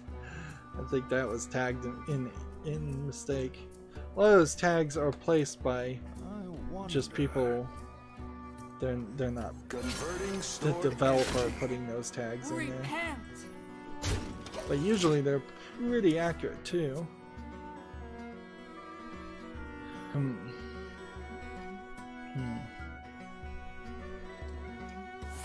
Next we have a game called Play Top Frag, which really isn't a game but a training tool for first-person shooters, which you don't need a training tool for first-person shooters at all. Even if this does look like it is actually potentially something that might help, it's not true. Like, if you want to get better at Counter-Strike Go, you have to play Counter-Strike Go. You don't play a training tool. You don't do this. Esports people are not doing this, to my knowledge. This is early access for $9.99 with no discount, and really all it is a Unity asset flip that's just selling itself as a training tool. For justice, Protonic burst.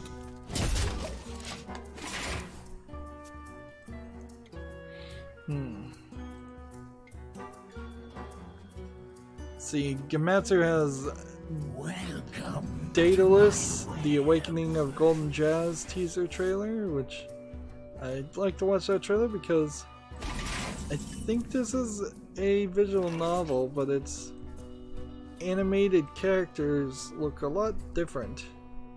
They look a lot older than your standard anime people. And it seems like it's going to be very focused around jazz and music. Unfortunately, being a Japanese trailer, it doesn't really show you anything anyways. Daedalus Awakening of Golden Jazz is coming out for PS4, Switch, and PC December 13th in Japan. I don't think there's been any indication that it's coming to the West. Follow the rules. For justice. This. Protonic burst. In that turn.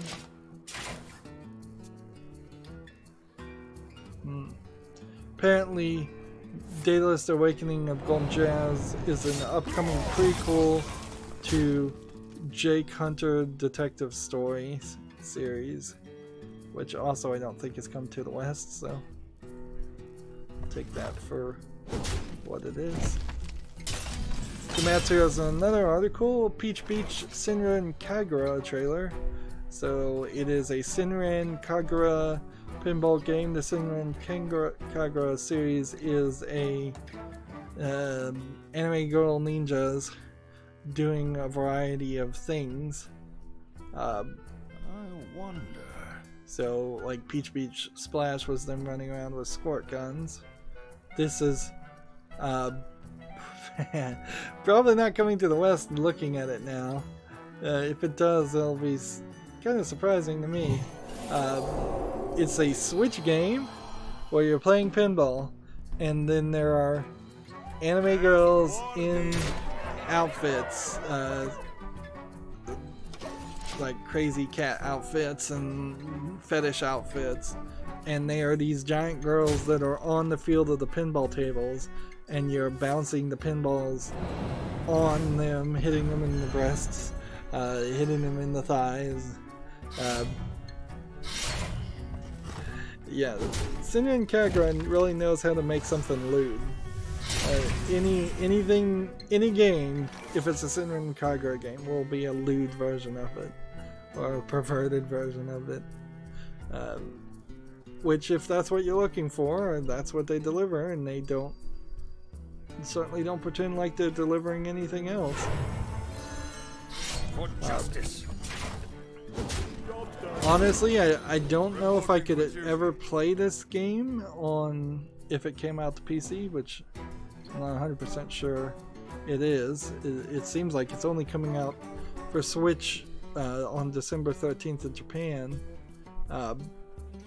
If it came out to PC, I don't think I could ever play it on YouTube anyways. Let me think. But if I could, I think it might be something to spotlight, but I doubt I could play it all the way through to unlock all the unlockables that I'm sure it has in different outfits. Just because it would probably be too much. It would be too much too often. The thing about me doing Honey Pop is that game really just, I lucked out on how little actual content needed to be censored.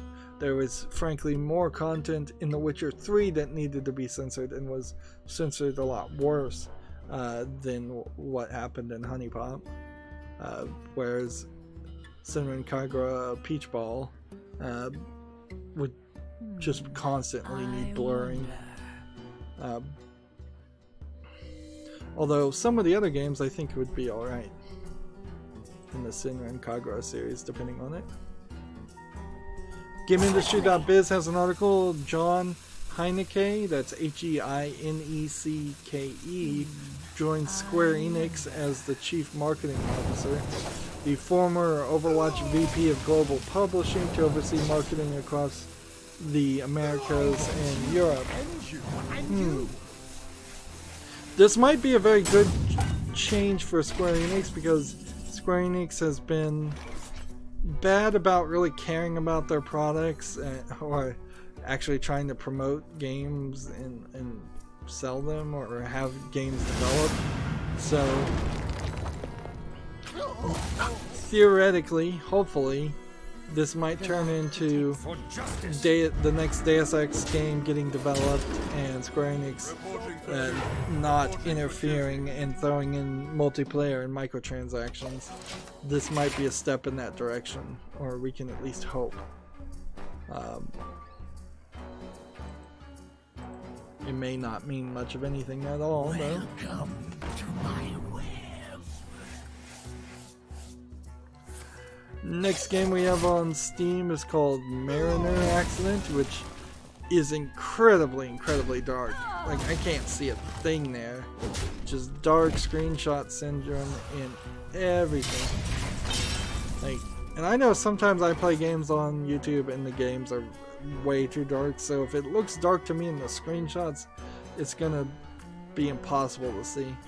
It's $4, $3.99 with no discount. You can't even see what it is, so why in the world would I want to buy it? That's just bad advertising. Follow the rules.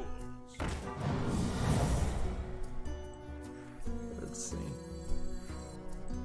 Protocol 7. For justice. Job done. Reporting for duty.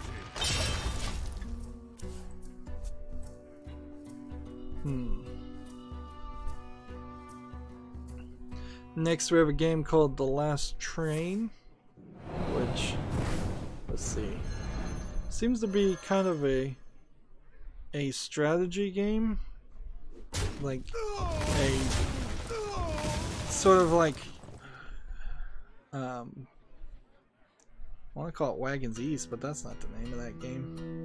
Seems like you're riding a train through a zombie or post-apocalyptic world. It's an RPG. You're collecting different items, and it seems like the items will be useful. Seems like you have 4 people in the health and some other meter. It looks slightly interesting. Seems like you can craft things also. Let me think. 15% off for $12.79 with a lot of DLC that is 91 cents. So the only thing that would stop this game from showing up on my wish list and getting added to my wish list is if there was some other game that they've published that's really bad. Doesn't seem like it. It seems like it's the first game they did. So I'll put this on my wish list and we'll see if there's any user reviews that come about. Access denied. Follow the rules. Reporting for duty. GameIndustry.biz has an article, educational game startup Kahoot valued at $300 million. Valuation follows a $15.4 million fundraising. Company's worth has tripled in 7 months. Kahoot is kind of this idea of having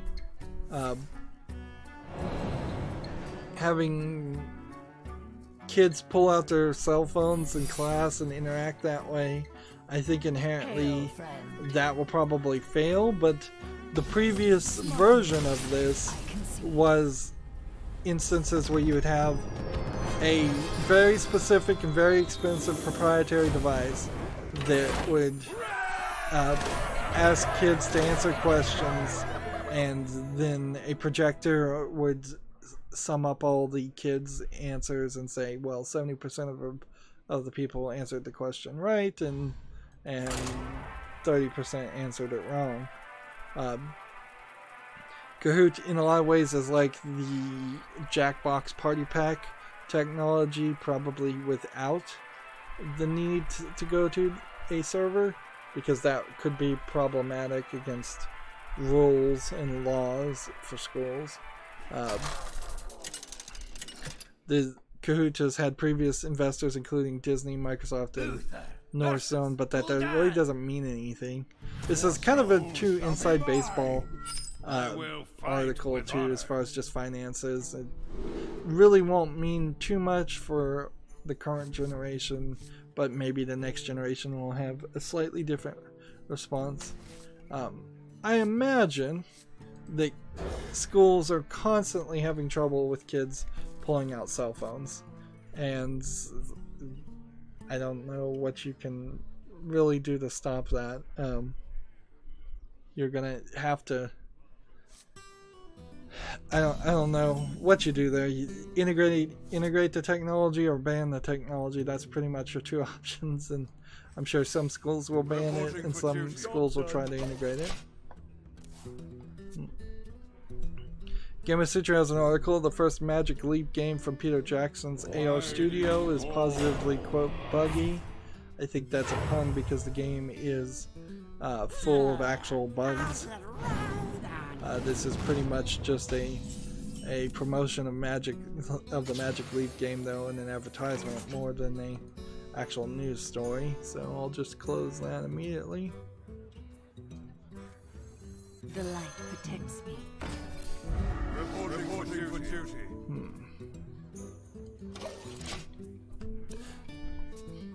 GameIndustry.biz has an article, The Swords of Ditto and the Race Against Time. 1 bit beyond Jonathan Biddle on the value of listening to your audience and making fundamental changes after launch. I'm not 100% sure that the Swords of Ditto ever did really fix its issues. Like, I'd be interested to see what the reviews say right now. So let's just open this up on Steam. Like, no, in the last 30 days there have been 10 user reviews for the Swords of Ditto, and it is mostly negative, 30% positive. Where the mixed overall reviews of 1,006 reviews, it has mixed reviews of, I think that's about 50%. So yeah, whatever the Swords of Ditto creator thinks they've done, they haven't done it. Clearly, overall still mixed and mostly negative in the last 30 days. Yeah. So yeah, I don't know what else to say about that, really. It's like, you clearly have not learned your lesson, and that was kind of my understanding of the case too, is that the way the Swords of Ditto played and was this weird RPG element where you are going to die and leave your sword for the next RPG character, and you lose like a ton of progress.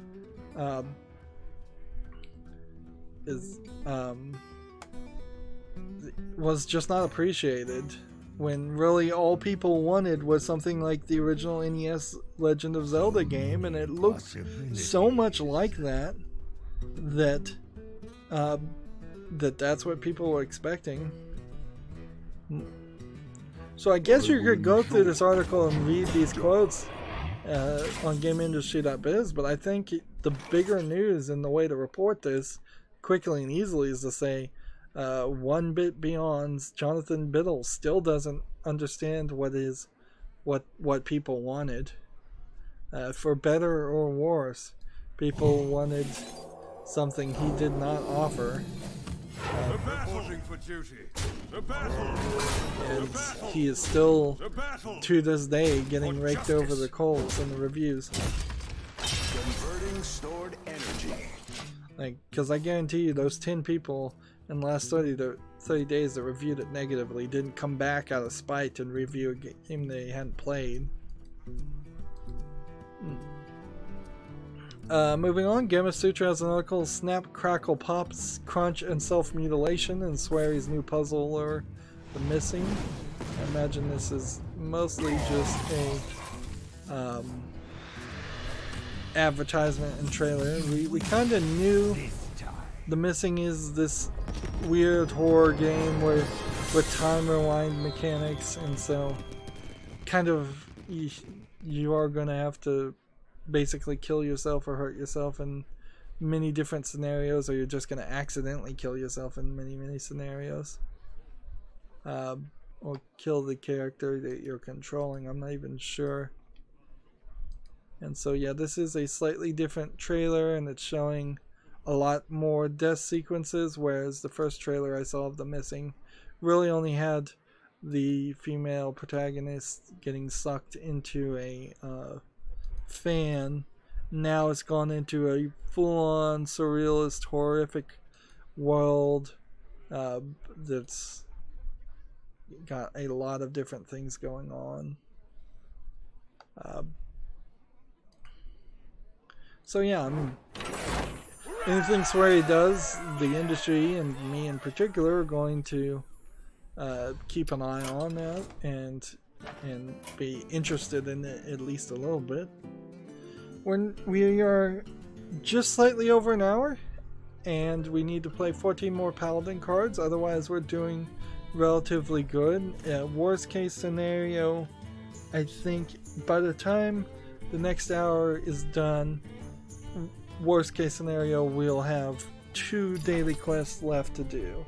One on the Asian account and one on the America's account, which is just dungeon hunts. So this is a good point to end this recording. Stay tuned if you're watching live. As always, I ask you to like, share, subscribe, comment, and watch every second of my videos. If you want to friend or follow me on any social media sites, there's a whole bunch of links down below in the description box. Thank you for watching. Have a good evening.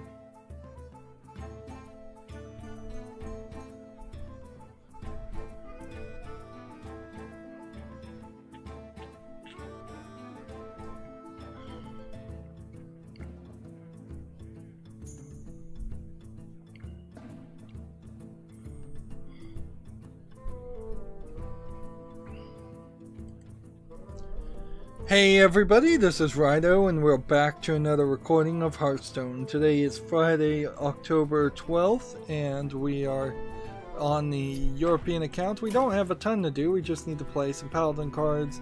While we're playing Paladin cards, we potentially can work our way up to rank 20, which is about as much as I'm caring to try for these days, as far as moving up the rank ladder. Maybe over the course of the next 3 or 4 months, now that they've introduced a rank 50 for new players, maybe we could see rank 20 become a little bit easier. But I don't really see how that would happen, because you can't fall down below rank 25 if you're an older player.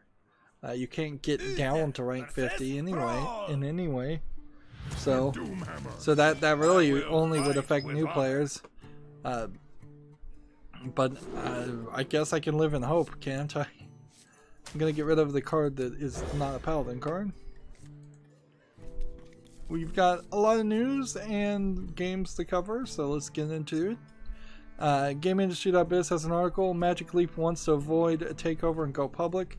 CEO Ronnie Abovitz believes an IPO would be, quote, the best thing for the creative community.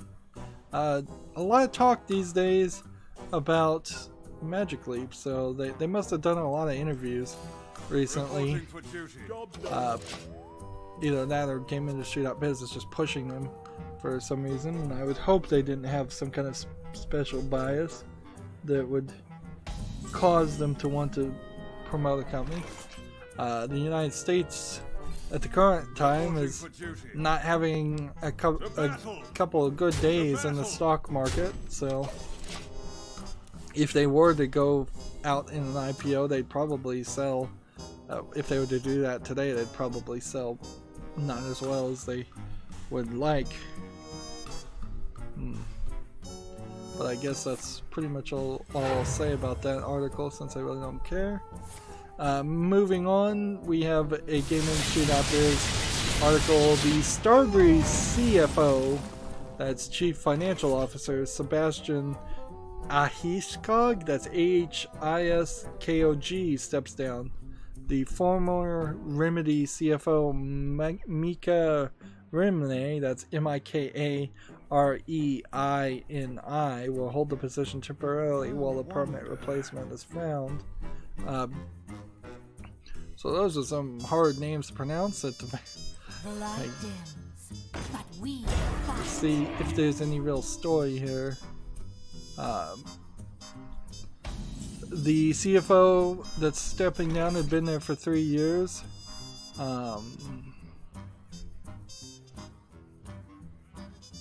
Let's see.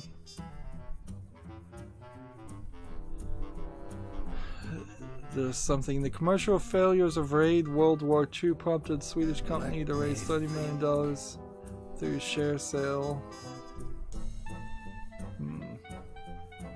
Trying to see if there's any more story here or not.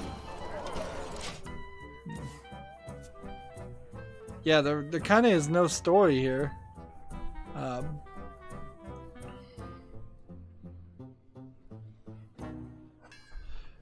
Starbreeze raised $30 million through a share sale. Part of that money is going to be worked. Will increase the marketing push of Overkill's The Walking Dead.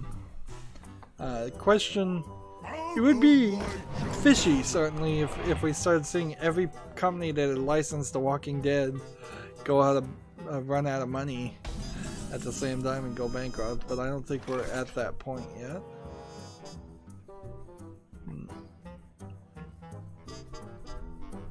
Let's see. Guess we attack here. We play this. Guess we do this. We have a game on Steam called In Memory. This is a game that I would arguably say is a low effort name, particularly when you combine it with a low effort description. Step into the memories of a prisoner of war and let the story unfold. VR story rich indie. And it is a soft-ish CG animation, and we're seeing some random things, but I don't see like an actual interface or gameplay. Seems like it's probably just a walking simulator. It's $4.99 with no discount. It requires VR. That's about average for a VR game, even if it's pretty short, and this developer has nothing more. So I would say this game is probably not worth me following because I don't wishlist. I don't wishlist VR games, but it might be worth it to people who are just desperate for VR content.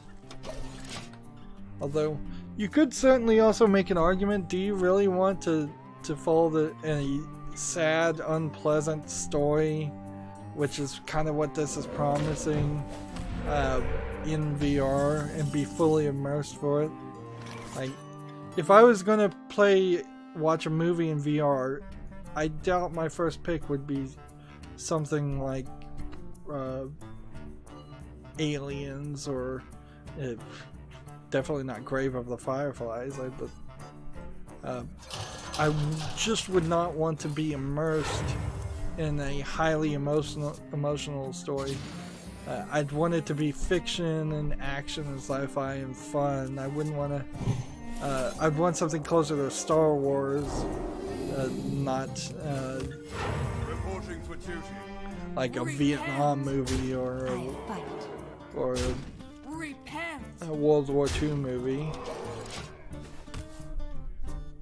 And then while this game In Memory is kind of cartoony in its animation, it still feels a lot darker. I'd probably, if I'm gonna do VR, I'd probably want to watch something like a Disney movie. That would make the best sense. Is do a Finding Nemo or a Cars or a Planes Frozen, any of those musicals would make a lot of sense to do in VR.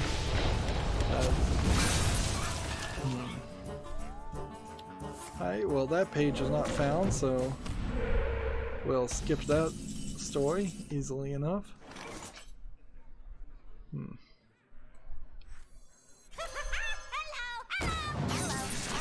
the minions taunt. Guess I have to. For justice. Looks like I'm gonna win, so I should probably just make sure I play as many Paladin cards. GameIndustry.biz has an article. German regulator warns Outfit 7 and Green Team Games over in-app purchases. Consumer protection body concerned by how studios are targeting minors with microtransactions priced up to £109.99. So these two particular games, Outfit 7's My Talking Angels, is a game that appears to target children of primary school age, particularly girls. The title centers around adopting and caring for virtual kittens, where players can progress faster by buying accessories with in-game currency. But the CPA-RP has found a single purchase can cost up to £99.99 or £109.99, depending on operating systems. Let's see, we need to play. Let's go ahead and attack here. Play this. We'll attack this and this. Reporting for duty. Attack that. Meanwhile, Green Team Games is under fire for Dog Run, a jump and run game that features £99.99 purchase. They can be activated with a single click. Wow. A single click and you've spent a ridiculously large amount of money. Yep. I think in this case the German regulator is certainly within the rights to be concerned when you have these games targeted to very young kids for extremely expensive amounts of money. That when, in all honesty, all kids games should be forbidden from any kind of microtransactions at all. Anything that even looks slightly like a kid's game, the operating systems are probably going to have to get down to the point where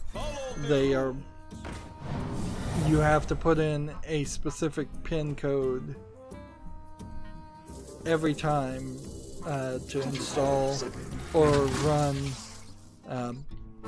games with microtransactions in them at all. It's really just going to come down to something like that. Reporting for duty. Reporting for duty. Variety has an article, and Variety would be not a video game website particularly, but more and more we're seeing non-video game websites starting to cover video game news. And generally speaking, I would have assumed Variety is probably a bad news source, but this is an interesting article they have. Nearly half of all, quote, power gamers are parents, and a third are women, says study. Which is a little surprisingly high, but not super surprising. 42% of all power gamers are parents. Tells me that the video games have fully saturated a generation's lifestyle. I wouldn't be surprised if a lot of power gamers had kids and then decided they really didn't have a lot of time to play video games, and then they no longer call themselves power gamers. But it depends on whether you're self-identifying or the study had some way of classifying you. Let's see. About 40% of power gamers, it says, are defined as people who play 10 plus hours a week on PC or consoles. Alright, well, if that excludes mobile gamers completely, I guess I could say then that probably includes me as a power gamer. I definitely play more than 10 hours a week just on streaming alone.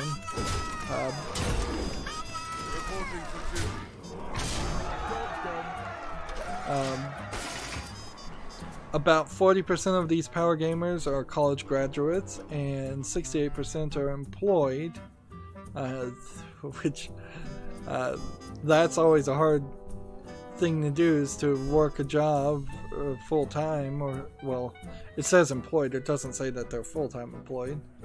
Women account for 33% of power gamers. We could get those numbers up theoretically to 50%, but I wouldn't be surprised if there are just other social and biological reasons why we're missing 17% there. If women just in general feel more social obligations to go and hang out with friends or date, although if they're dating, they're probably dating a man at that point, and that would balance out. Just go out to social events or take care of children while their father is playing video games.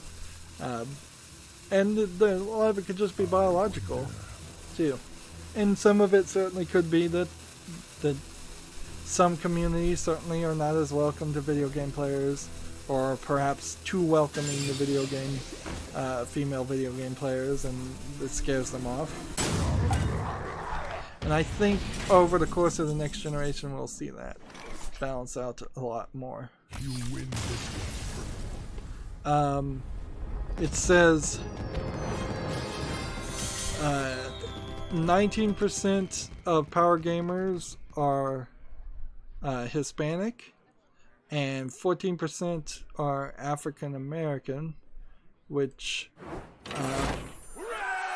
wherever this survey was done might actually inherently be a lot higher percentages than the general breakdown of ethnicity.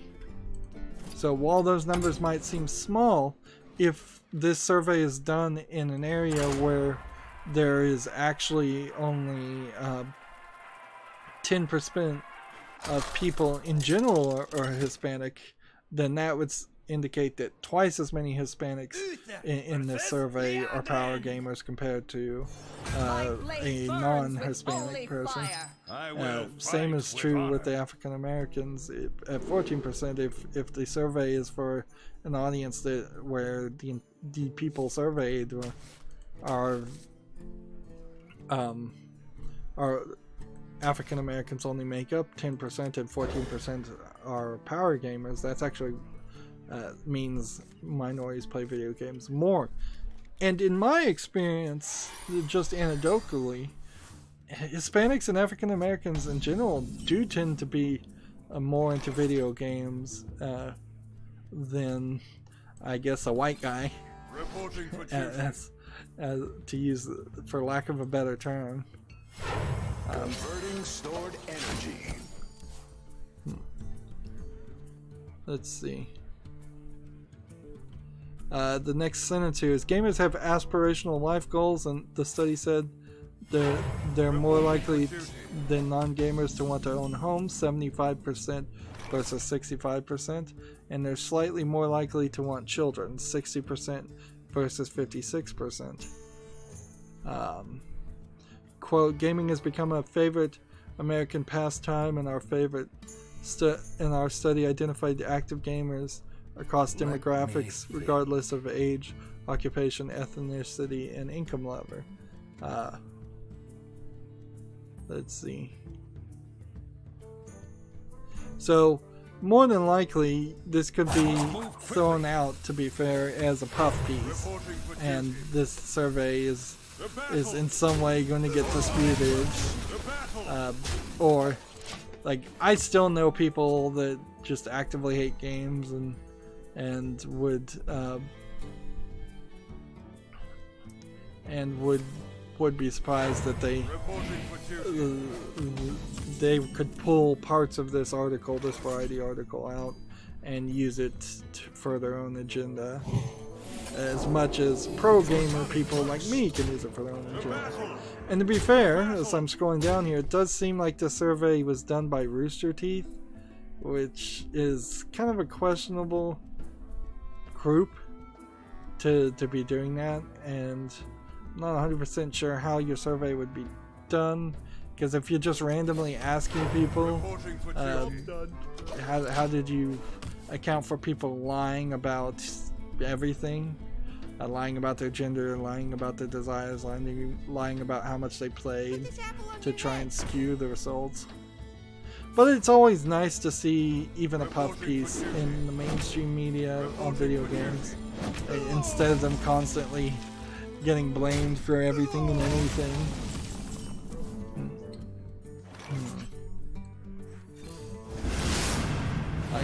I wandered into a live stream where it was a bunch of people in chat were trolling and trying to figure out some way to get Donald Trump to tweet about Gamergate, as if that's something that anybody really should want to have happen. And it's just like, yeah, you can do a lot of things and try and make hay and sling mud, but it's not gonna turn out to be good news. And somebody basically put out that, yeah, remember that there was a school shooting and Donald Trump already blamed video games for that school shooting, so him being on the side of Gamergaters seems unlikely.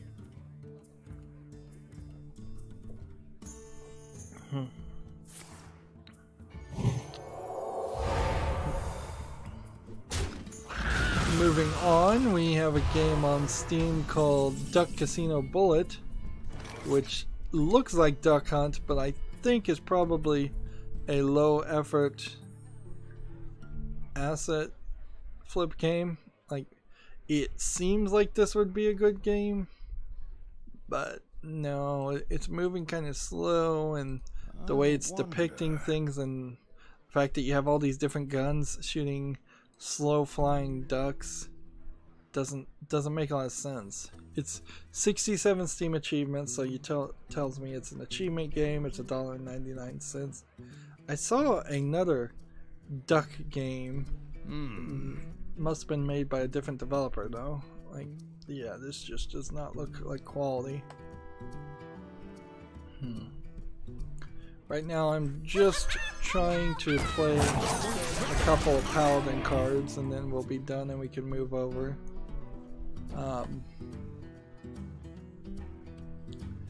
Next we have a game called World of Tennis Roaring 20s, which seems like it's a tennis game, but it also seems like it might be just a cell phone game. You look at all that menus and slightly RPG-ish. That's what Mario Tennis certainly did too, is it got into more of an RPG element and less of an actual just you're a tennis player and you're playing tennis. The animation style doesn't look great. It'd be alright if it was a mobile game, and I still get the feeling that it probably was originally. This game is in French, German, English, Spanish, and Russian, and several other languages. Early access, free to play. I kind of feel like there's probably going to be some microtransactions in this game, too. And why the Roaring 20s? Here's a question. Here's a very valid question to ask. If this is the Roaring 1920s, why is there an African woman on your thumbnail? Because mixed genders wouldn't have been a thing. Women versus men in tennis, it still really isn't even a thing to modern days.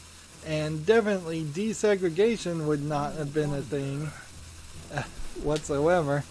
Like, most country clubs, even to this day, may still look at minorities funny. Yeah, that's just ignorance there. Like, why set it in the 20s? There really isn't too much difference between playing tennis today and playing it in the 20s. When you get to the professional league, yes, the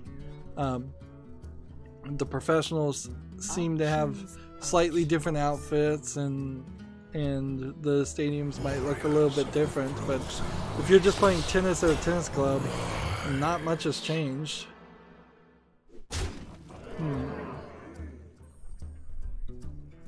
Here we have a game that's in English, Japanese, and traditional Chinese, which is odd. It's usually simplified Chinese, called Pan Panda. And this looks like an asset flip from either Japan or China. I would guess China. Look at that, just terrible animation. I wonder. That looks horrible. Really, really bad. I have no idea what this game really is. Seems like you just run around and hack and slash things, maybe? Yeah, it's free to play. I guess the price is right, but definitely not quality, and the only game from this developer. Although somehow it's still 87% positive reviewed, and I can only assume that that's vote manipulation. I would really like to see more games get higher reviews, or reviewed by more people, so that I can figure out whether there's been vote manipulation or not.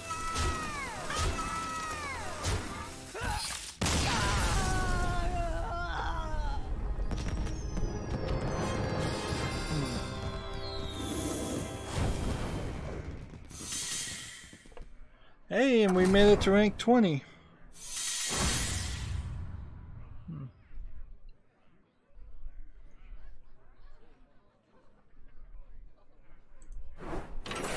Did we play enough for the Paladin cards? Yes, we did. I'm taking a little pauses in my speech. I think my throat's a little dry today. I wouldn't be surprised if I'm kind of wearing it out too, or getting sick. So finally we can make it to the Asian account. We're late, certainly, to the party there.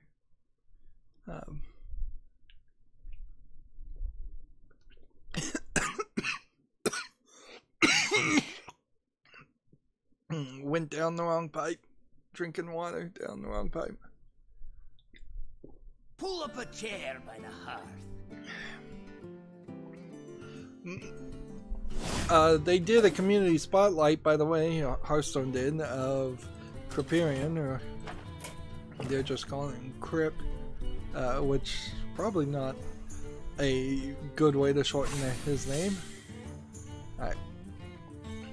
Warrior cards, 2 games with Priest, and 20 turns. I can get at least 2 of those done pretty easily.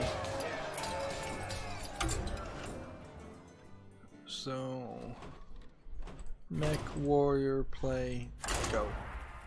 So we have a game on Steam, and this one I can't show you. I guess I could show you this much right here, called Ahegal, A-H-E-G-A-L, supposed to reference Ahigo, which is, for those uninformed, as my understanding, it's a Japanese sexual fetish thing they do in animation to do weird contorted faces. So like, I think that's what it is. This game is rated mixed 57% of 21 user reviews, and it is looking like it's a bullet hell shooter game with just anime characters in the background. Yeah, that's kind of all it is. And one would assume stolen anime girl art is not very good. Nor do I think it really is doing a Higo facial. Some of them are sort of trying to do that. But not really seeing a lot of that. Job's done. And this one, I think, manages to not actually show any nudity, but it would still be kind of iffy to show this on YouTube, and I want to demonetize a 3-hour long live stream by showing one simple thing. Job's done. I could be wrong. A Higo could be the... there's a couple of fetishes out there that are kind of weird. It could be the one where giant women eat you and just fully eat you, consume you whole. Maybe that's it, but I don't think so. I think this is the face one. My blade be thirsty.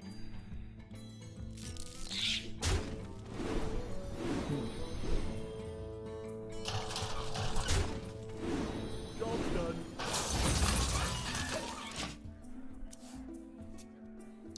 Anyways, this game is in English, Japanese, and simplified Chinese, so I assume it's a low effort Chinese game. It's 40% off for 59 cents.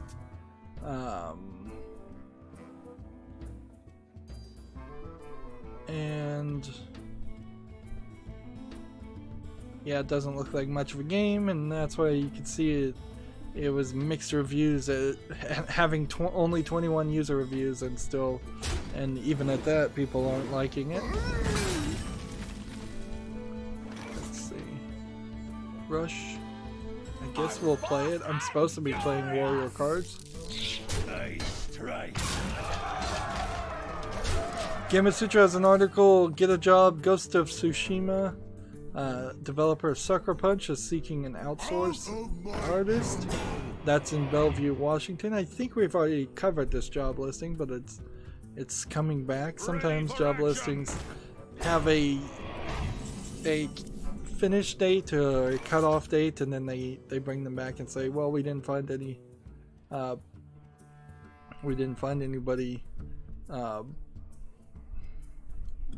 worthy of the position. Right.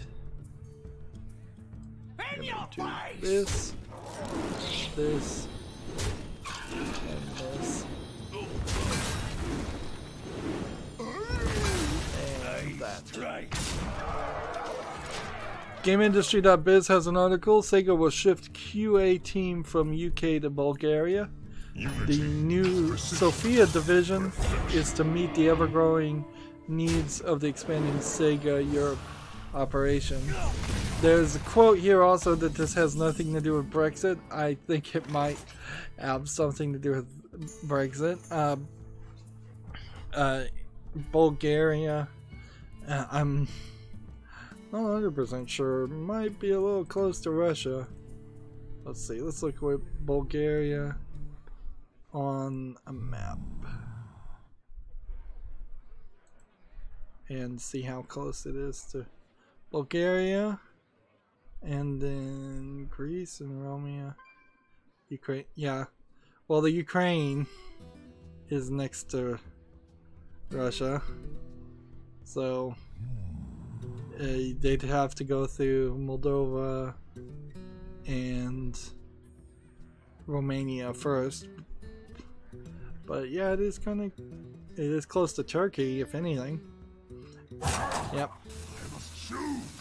It's kind of weird. We've got a list of video game companies that seem to be getting dangerously close to Eastern Bloc countries, or totalitarian countries, and away from the UK, which maybe the UK, in the minds of these game companies, has become even less desirable. Also, though, it might just be more expensive, or they might be expecting to for it to be more expensive to do business in the UK. Who knows? We'll just have to see how that goes. Light the fuses! That didn't do anything because these are all mechs. Hostile detected. We have a game on Steam called El Pansis. This sounds like it's a low-effort platformer, possibly saying something racist against Mexican Americans. Yeah, here we have a Donald Trump enemy. So yeah, this is a troll game, clearly. $4.99 for your stupid troll game, and the developer and the publisher haven't done anything else. It's not even my turn. We're still seeing, I would say, a lot less troll games than we used to. I really do feel like Valve is getting at least half of them filtered out before they even make it to the API and the What's on Steam Twitter feed. But there's still a lot of work that could happen there. It's just a delicate balance between, do you want to delay a legitimate developer's opportunity to sell and release their game at the time they want to, versus do you want to leave the door open that some troll games might just slip through the cracks.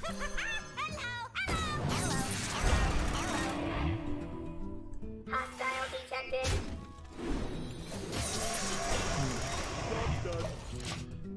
Next we have a game on Steam called Daga Madness, DGA Madness.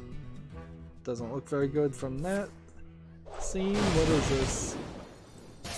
It looks like it's a top-down flying game. You can see when you're playing in single player, you've got a lot of black bars. I assume this is a flying game, and this isn't some kind of tower defense or curling or bowling game. Although if you told me it was a bowling game, I'd kind of believe you. It's hard to even tell what it is, but it's clearly not good. 20% off for $2.39. Just generally, how every single screenshot looks the same gives me a very boring experience. With this one continue screen that seems like that's all there is to it. And you can't really expect people to watch your video, particularly when so many of these videos start with a credit scene and that's it. And literally that's all that video was just the credit scene at the end, because the videos that play don't even play right. So it's like a top-down tank driving game for some reason. Let's see.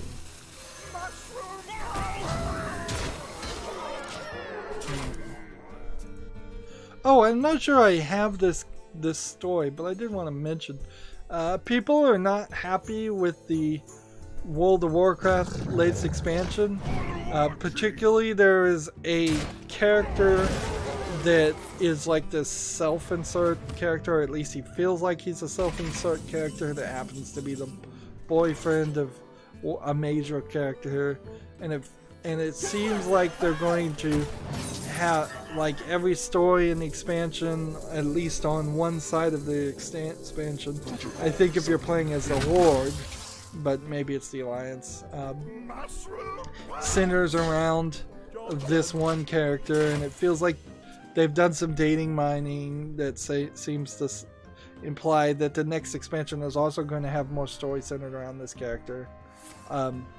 So yeah, people are just not happy about it. It's a little bit of drama, and probably not too much. I think in general, a lot of it can be just chalked up to people who are tired of World of Warcraft, and this newest expansion did not help with that issue.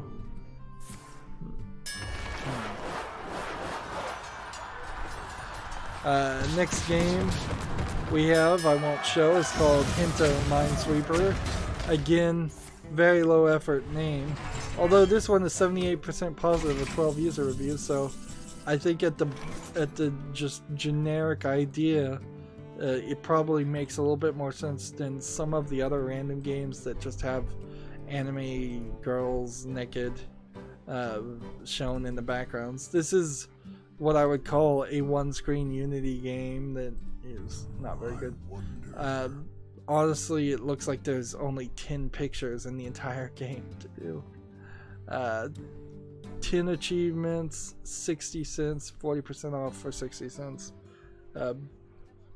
No, I don't think so. There's really nothing there that would justify that being worth playing.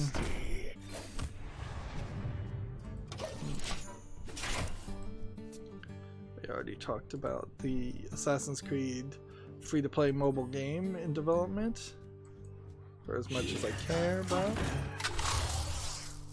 Here we go. We have a game on Steam called, I have no idea how you pronounce this, Octane Die Kugel. I don't know what Kugel is. It's Stop the Kugel, whatever Kugel is, and this seems like it's a 3D snake game. We've been seeing several different variations on 3D snake games. It doesn't seem very interesting though. It's free, so I guess the price is right on that though. But yeah, very simplistic, lack of polish, not really interesting. A 3D snake game on a sphere makes some sense as a concept of the game, but I think naming your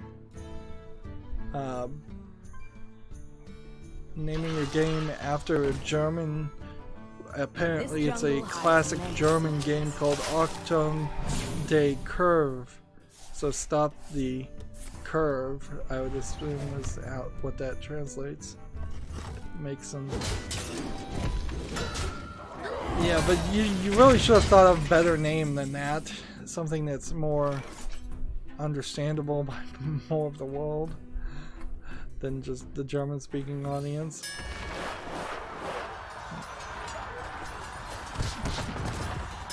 Now, right now I probably could get a victory, or I'm hoping to get a victory, but I'm mostly just playing warrior cards. Let's see. Next we have a game on Steam called God is a Cube, Programming Robotic Cubes. It's an open-ended programming puzzle game, it says. This might not be too bad.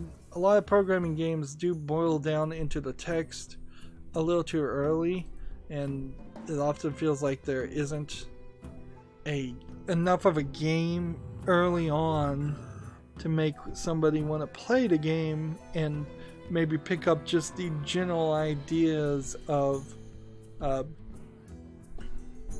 programming before you get into some of the more hardcore programming games that actually have you typing code and learning to program.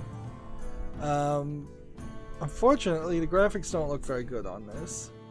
It's always a little questionable on programming games too about, are they going to make the game well, or are they going to do it poorly?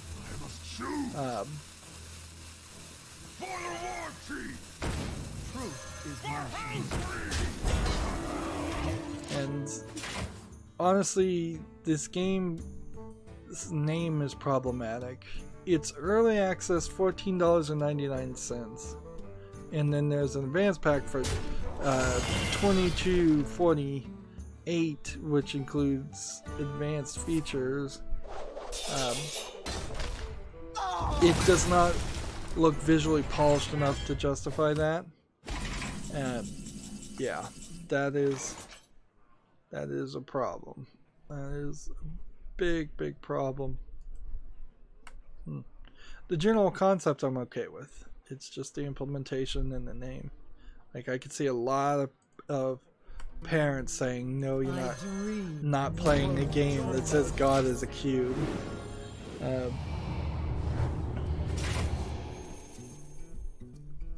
We have a Gamma Sutra article, marketing and session data for Summoner's Fate.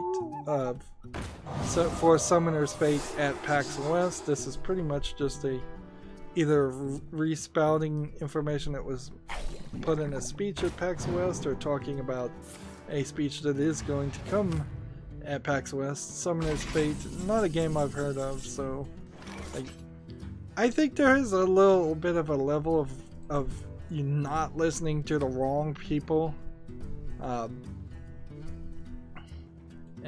not listening to people who don't really know what they're talking about. How much would this cost to summon, by the way? 9? Attack. Return this to my hand. And summon. My dream and the world trend. This is a weird article. Crunchyroll has an article. Dead or Alive 6 director Yohei Shimbori talks design philosophy, anime influences, and more.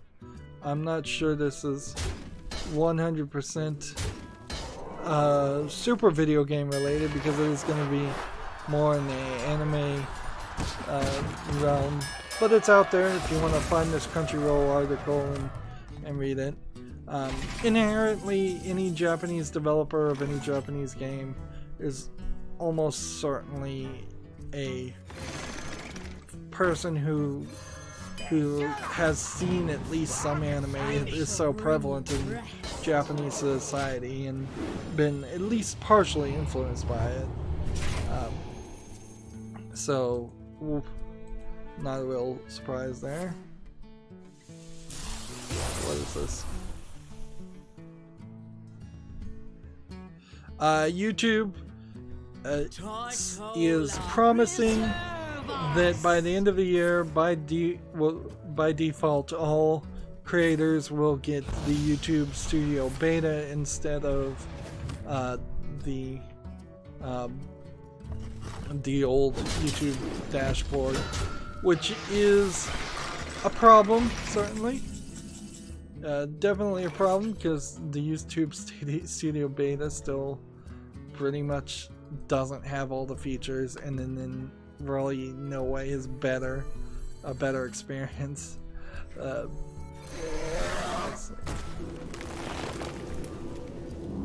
But clearly YouTube does whatever it wants to do regardless of how stupid that thought is, and this is just another example of that. Gamma Sutra has an article, Postmortem bringing Camouflage's Republic to PlayStation 4. This is basically just a blog article written by the person who created Republic, which is a game I think I want to play, but never gets cheap enough to really make sense to play. And bringing it to PS4 doesn't particularly interest me that much. This article, I will have to point out on Gamma Sutra, is 3 pages long, and almost never on Gamma Sutra do they put an article longer than one page. So it's gonna be a long one if you do want to read it. TechRaptor has an article, Front Mission spinoff Left Arrive releases March 5th. This is kind of talking about a game that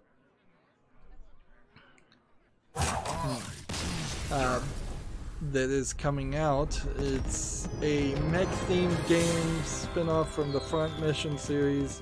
It'll release March 5th on PlayStation 4 and Steam. I assume it's coming out everywhere, since TechRaptor is covering it and not just the Japanese only release.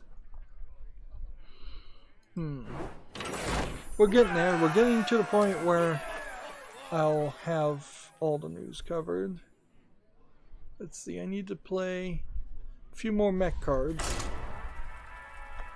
Gematsu has an article, Darksiders 3 DLC plans announced. The Crucible and the Keepers of the Void. Now, the Crucible in Darksiders 2, at least, if not also Darksiders 1, was just an arena section that honestly I don't think ever needed to exist in the series. An arena fighting section where you go against wave-based enemies.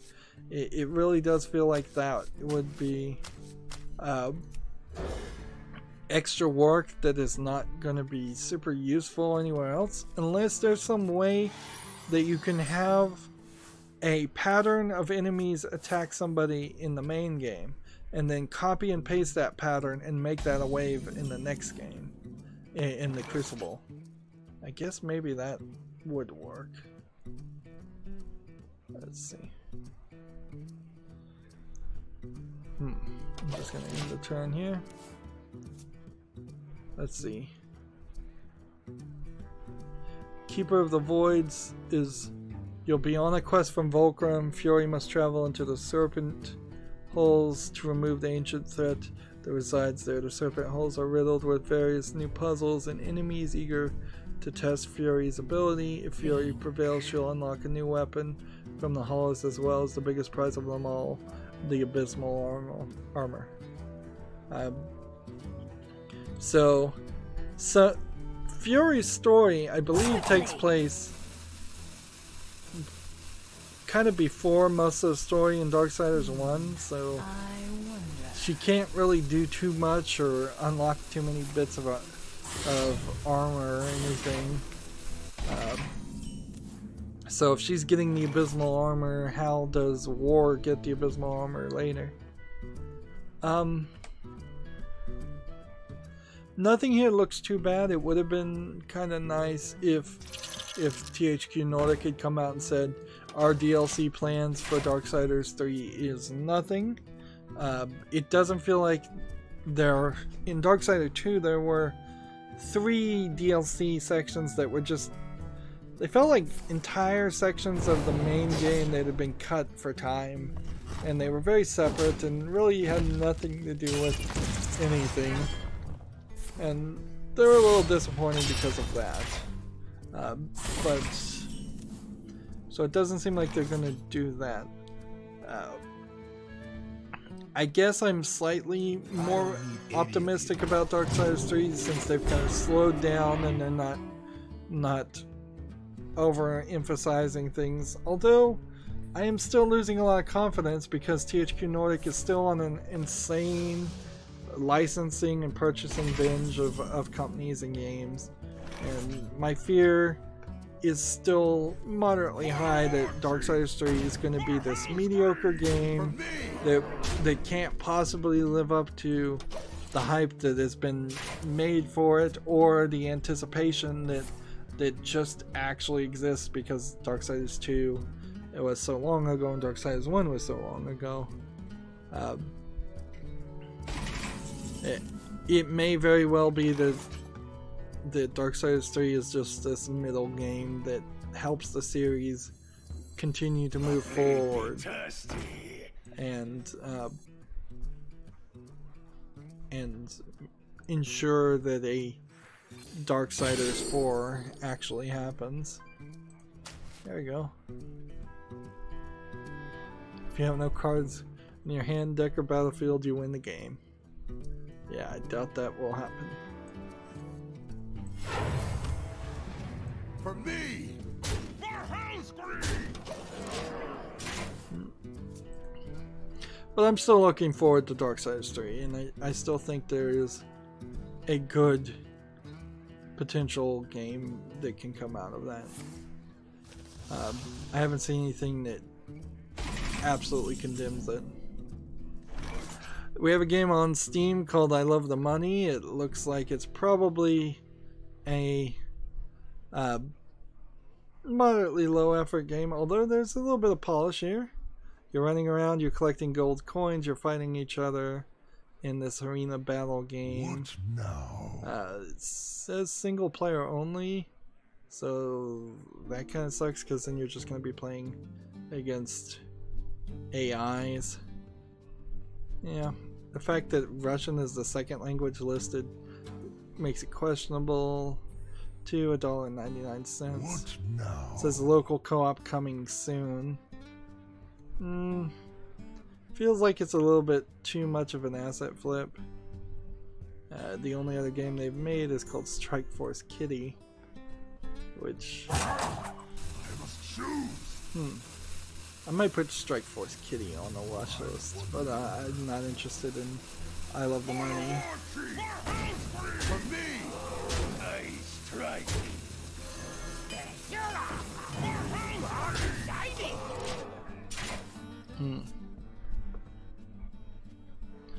Yeah, this game Strike Force Kitty looks more interesting than the other one. So yeah, I'll put this game on the wish list and see how this works. 86% positive. I kind of wonder though if it isn't an instance a lot of times where a company makes one good game and then they sell their company name to somebody else and then they make a terrible game. Next game I'm looking at is called Sweet Seasons, which is tagged with nudity and sexual content. It's a bunch of Western style like web animation, pretty bad. Looks like it's a puzzle game of sorts, like the game Blackout, where you have to make all of the squares turn black, and every time you do it, one of these terribly drawn characters loses a bit of their clothing. And it looks like the puzzles might get a little bit harder, but I don't know who's into this. This is like, how many people are into cartoon nudity but aren't into anime art style and would prefer terrible animation styles instead? Like, What now? just look here for a second. This is one of the girls. This is one of the girls. That's one of the girls. It's just really bad art styles. So I really don't know who would be into that.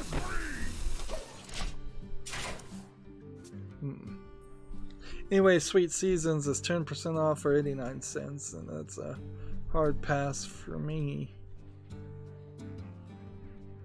It's from the developer of Photo Flash, and so the developer of Photo Flash is actually getting worse in his animation style. It seems like with every game they develop, and they're basically trying to flood the Steam marketplace at this point with 3 games in relatively short amount of time.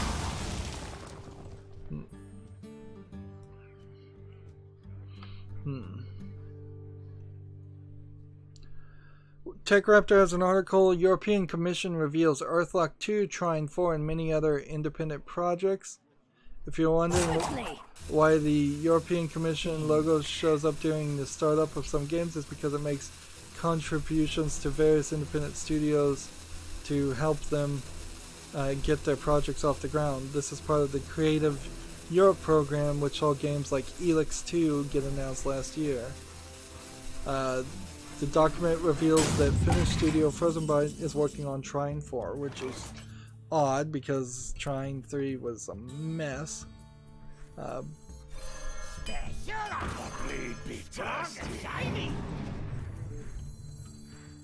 don't need any of you. It's just...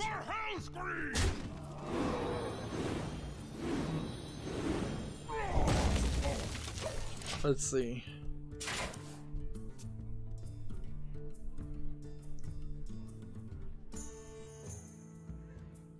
Swedish developer Zonk Games is working on something called Roll Them Bones. Zonk is known for the mysterious Fae game and Stick It to the Man. The Spanish studio behind Rhyme is making something called Lumberjack, while there appears to be a throwback 90s RPG Earthlock in production by Snowcastle Games. There's apparently a full list here.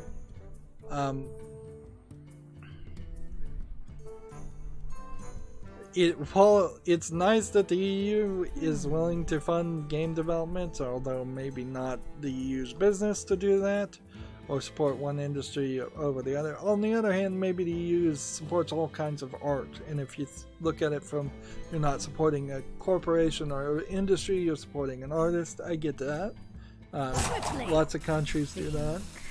They probably shouldn't leak out the names of the games that they're developing, because that is probably going to hurt the advertisement and the hype train for those games a little bit, now that we kind of know that they're in some level of development. And I don't know what level of recourse there is if somebody says they're in development for a game and then they decide they're gonna cease development for that game.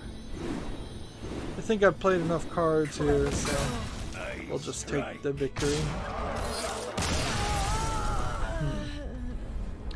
Only got a few more games and a few more things to do, although time is up.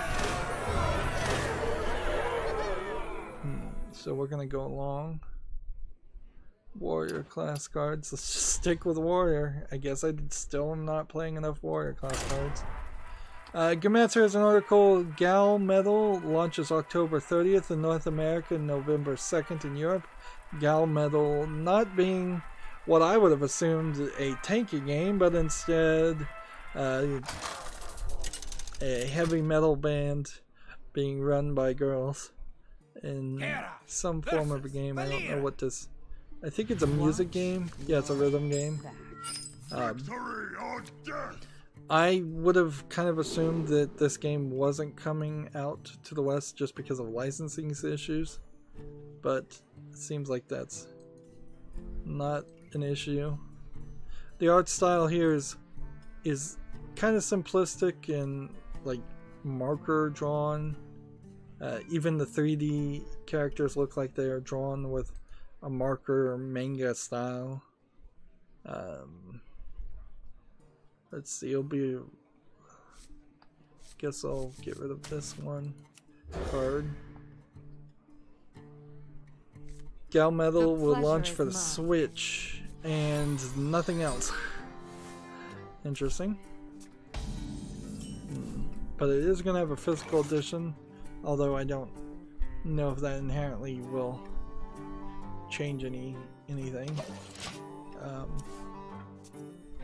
Geogebra has an article, Redundant Translations in Video Games and Anime. This is an article written by a professional translator, game programmer, and League of Localization founder. Let's see, there's a section here called Explanatory Redundancy, which is an example of, here they're showing Kingdom Hearts where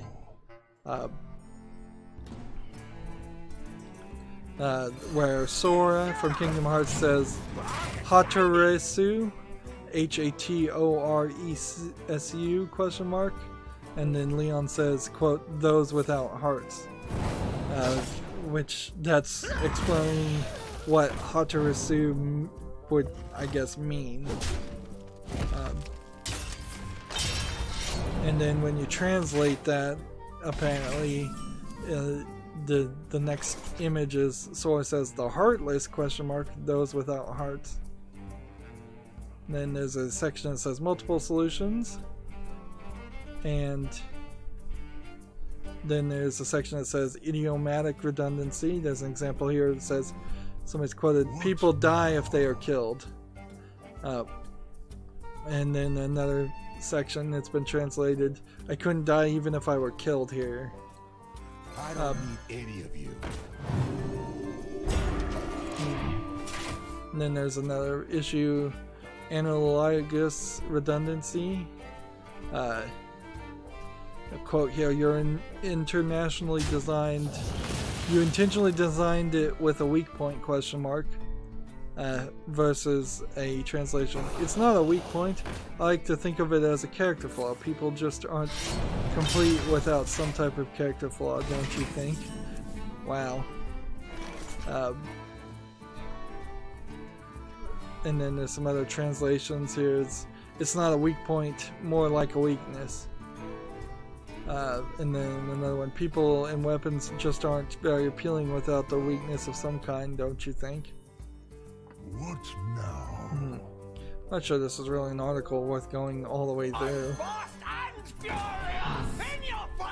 But certainly, as a person who was at least at one time a fan of anime, things getting translated in different ways was always up for debate and complaining. There's a paragraph here that says different views of redundancy, and then there's a paragraph that says redundancy everywhere. Like, here's a quote: when you have a birthday, you celebrate being born. Death Note, directly translated, a notebook of death. So this is the power of the power. Destruction and alteration, the power to destroy and the power to alter. A medical student, that's a student who studies medicine. Like, okay. So clearly there have been some bad translations out there. Undoubtedly. For video games and anime. A lot of it really boils down to a lack of understanding English by a Japanese to English translator, or a lack of understanding the nuances of Japanese. It's kind of I was thinking, if I was ever to have to take a meeting with somebody of a different language, I probably would want to hire a translator, assuming I could afford it, that translated everything I said, have one of them translate everything I say into English, while have the other one be an expert to translate everything I say into the other language, and then they can fight it out if they are translating things differently. But that would stop a potential instance in which you have one translator and you have to stop the conversation and ask the translator what he means, or have the translator act as a middleman. It really could speed up a meeting if you have to do something like that. Alright, moving on, we have a game on Steam called Stardust VR. It probably isn't much. It's well, that's actually surprisingly pretty looking. Is it a game though, or is this just an animated skybox? Because this to me looks like it's probably an animated skybox or two, and that's about it. Let's see. I'll come over here and watch the trailer video. No, it looks like it's, for the most part, it's got some creatures that are flying around, but this is really just an animated skybox with nothing in it. As far as gameplay, early access, 15% off for $7.64. This is an easily skipped game, and you're shooting things for what reason? Interesting.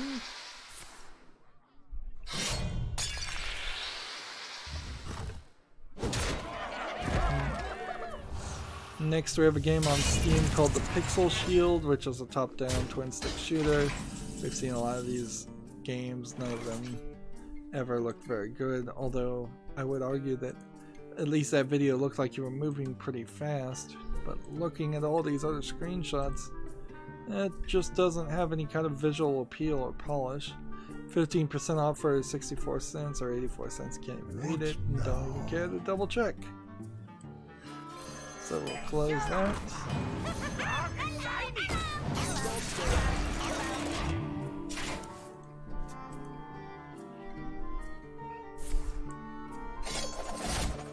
Next we have the game The Light Keeps Us Safe. I believe we've seen that this game has some interest behind it and some big developers behind it, so it's mostly positive, 78% to 14 user reviews to start off with. I'm not 100% sold on this game. It does still feel like it's a dark screenshot syndrome style of game, but it's running around a spooky, dark, War of the Worlds-esque experience, which is something, certainly. This developer, let's see, did Sir You're Being Hunted and The Signal from Tova, which are slightly recognizable names, so I'll put this on my wish list and keep an eye on it.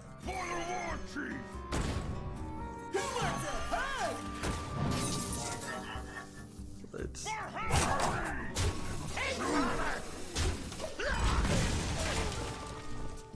don't really have a ton of games that are going to make it to the wish list. Next game we have on Steam is called Anime Babes Solitaire, early access sexual content, so I'm going to end it there. But I did want to quickly point out, here we have a colored pencil style, art style. It's not terribly bad, but it's very inconsistent. Like, this art style and this art style and this art style are all slightly askew and not the same, not connected enough. And all this is free cell and other solitaire things, and as I'm looking more and more, it seems like all the art styles are very varied, probably because the art is all stolen. And so each card has an anime girl on it. Yeah, this is clearly stolen artwork because I even recognize some of the characters from anime. Most of them are in their underwear, and that's kind of it. So I don't even think that there's nudity really to go here. It might have... It has Klondike and Free Cell, so as a card game, it's doing a little bit better than most. Light the fuses!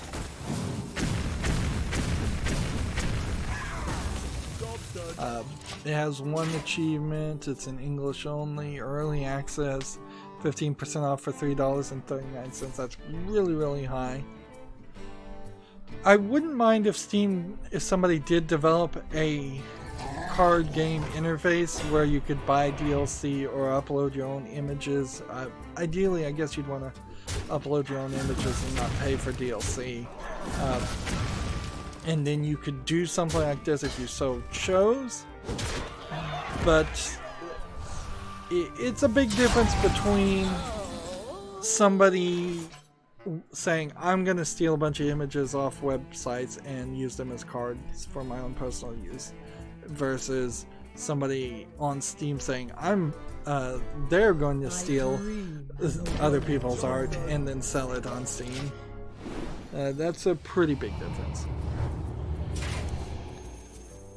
Moving on, we have a game on Steam called Vera Swings, which looks like it's a way too simplistic physics game. Has just a sentence of description about the story. You cannot escape the shadow. I could kind of see that this would be like a getting over it with Benet Foddy style of game. But it'd probably get very boring very fast. It has one achievement. It's asking $11.99 right now with 20% off. That's ridiculously expensive for some very generic visuals here. It needs more polish and a better look, if that's what it's going to do.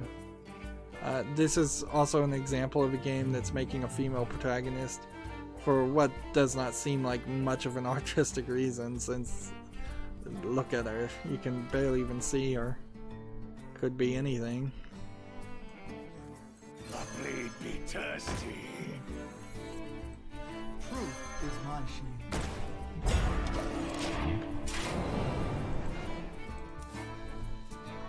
Let's see, we have a game on Steam called the Juggernauts.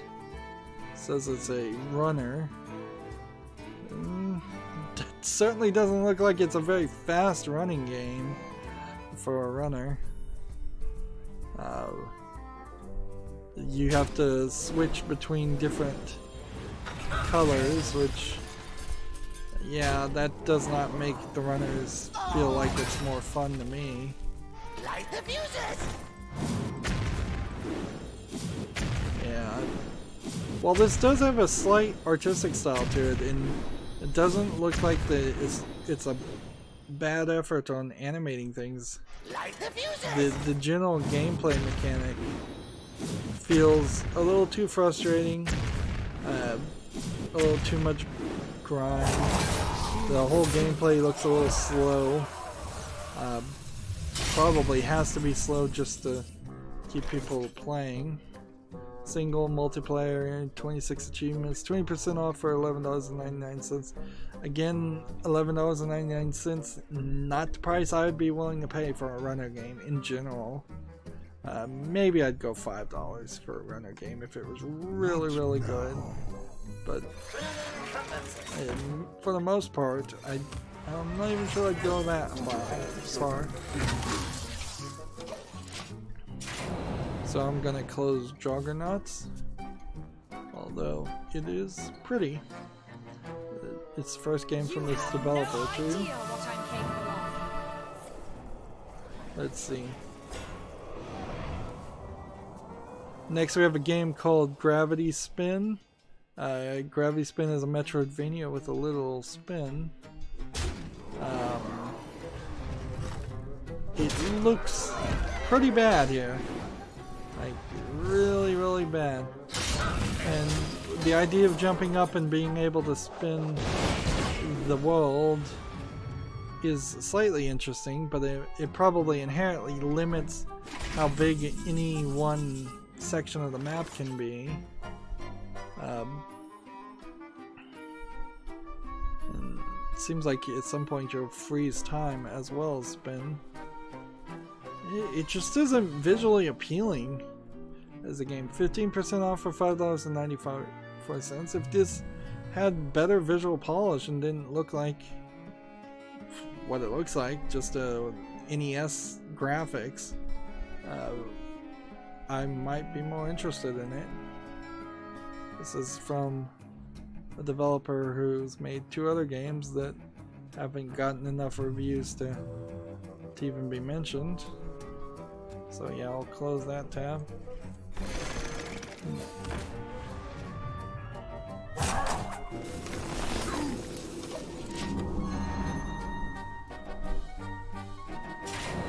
Only a couple more games to cover. Next game we have on Steam is called The Captives Plot of the Demiurge. D-M-I-U-R-G-E. This looks immediately polished and drawn well. This not so much.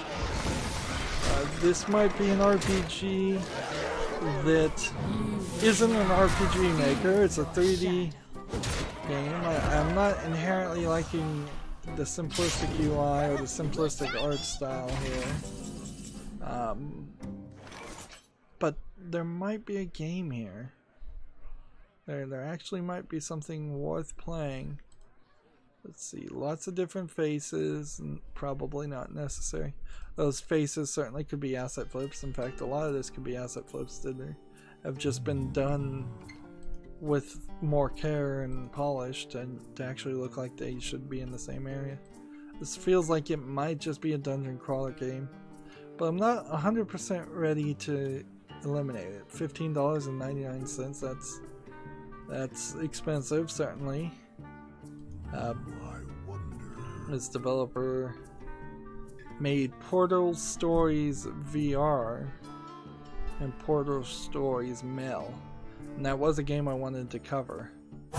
So for that reason alone, that elevates this game to my wish list, because Portal Stories Mail was probably one of the best mods for Portal and I definitely did want to cover it at some point. TechRaptor has an article, Shadow of the Tomb Raider, the Forge DLC announced in hands-on impression. I would have to say that skipping the rest of this article because I really don't care about their hands-on impressions. Seems like the Forge includes a score attack and time attack modes, which that's stuff that I certainly didn't appreciate in Rise of the Tomb Raiders. These weird extra gameplay modes. The Forge will be available November 13th for $4.99, or you can buy the season pass for $29.99. But on a bigger topic, Shadow of the Tomb Raider has really just come and gone. Like, people have forgotten it pretty easily, which is fine by me. Ideally, a new trilogy is started, and a new Tomb Raider is introduced, someone who is a little bit closer in feeling to the original Tomb Raider while maintaining some of the realistic visual appeal of the new Tomb Raider character.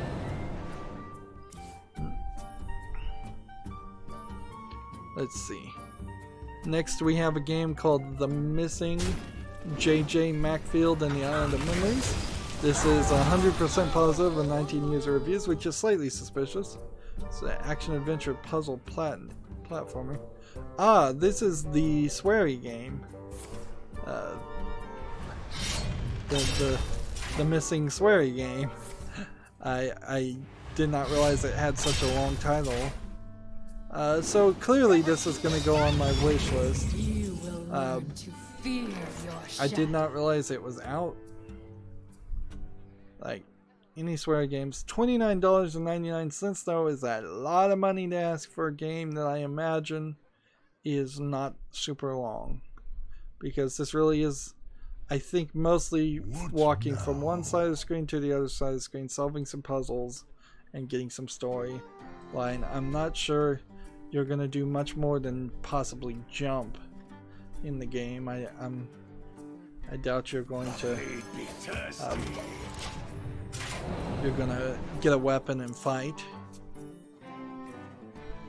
Next game we have on Steam is called Helium Rain, and it looks like a space game, and space games in general don't interest me, although that is nicely visually appealing.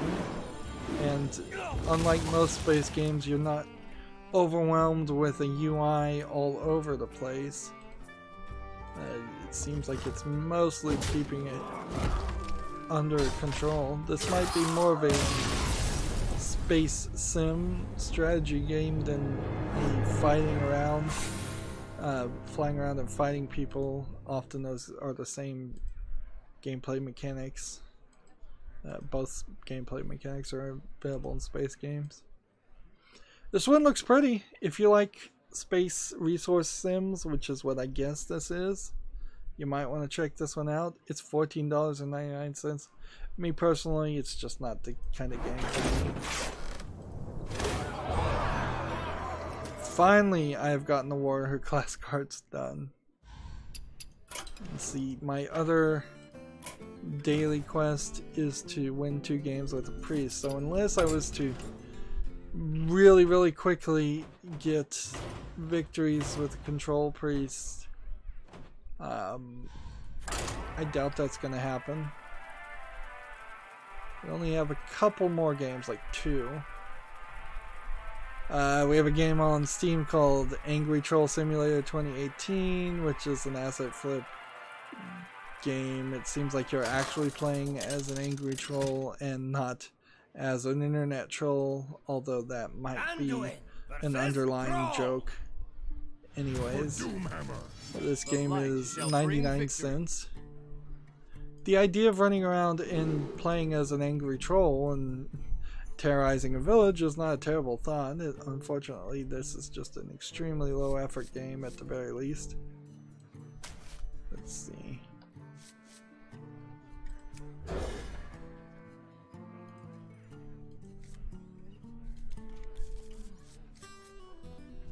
I'm still debating whether it's worthwhile to talk about Nutaku games, but there's a TechRaptor article, Battle in Match 3 Combat with Nutaku's Cosmic Shock League, which is a Match 3 puzzle game with anime girls in it, in different layers of undress.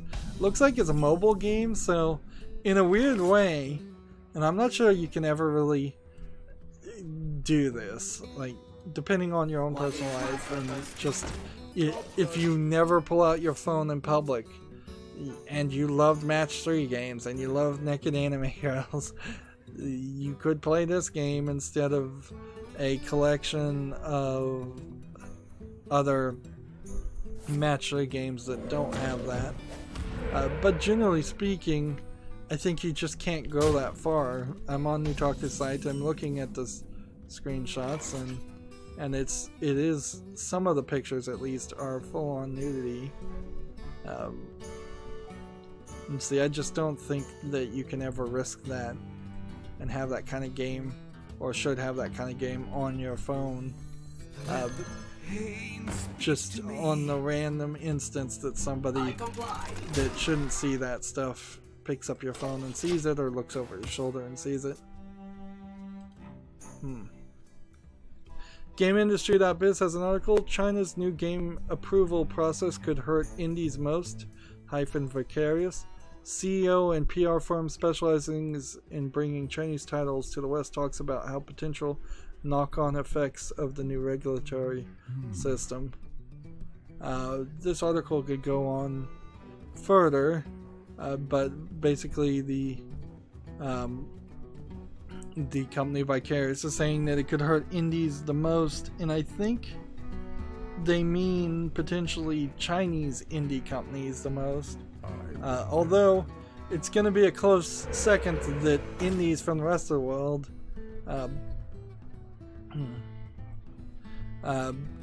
could suffer. It seems like everybody's going to suffer from this Chinese ban or new approval system that has yet to approve anything. There's a quote here, as a developer within the Chinese market, you don't really need to consider another market to be successful. If you're successful within your home market, you're successful. That's possibly true, possibly not. I kind of question that a lot. That doesn't really strike me as a true statement.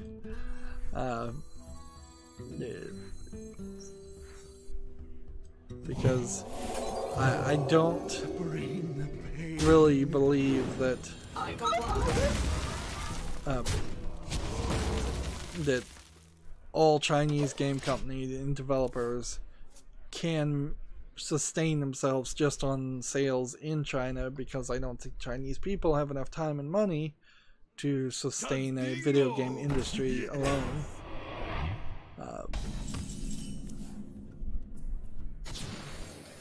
There's another quote here that was earlier in the article. A lot of smaller publishers and developers rely on quick development and release schedules to stay afloat, and that's not possible anymore. In general, I think that pretty much means a lot of people make really bad games on Steam and put them out on sale. Let's see. Give a minion +2/+2 and summon 1/1 copy. I comply.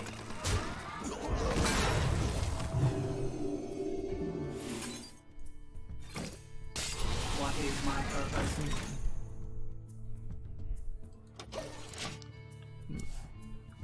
It might be a good thing, though, if a lot of Chinese companies go out of business, the ones that are just making really low effort games.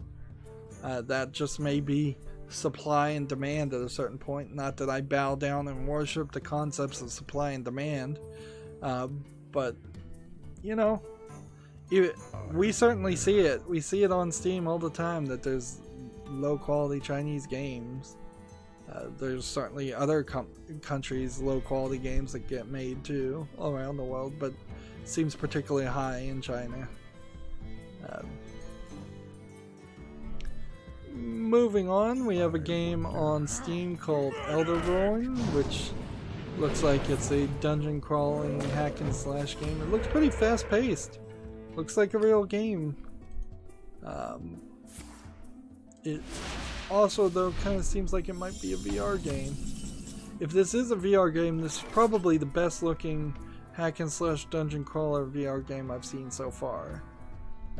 So that's something at least.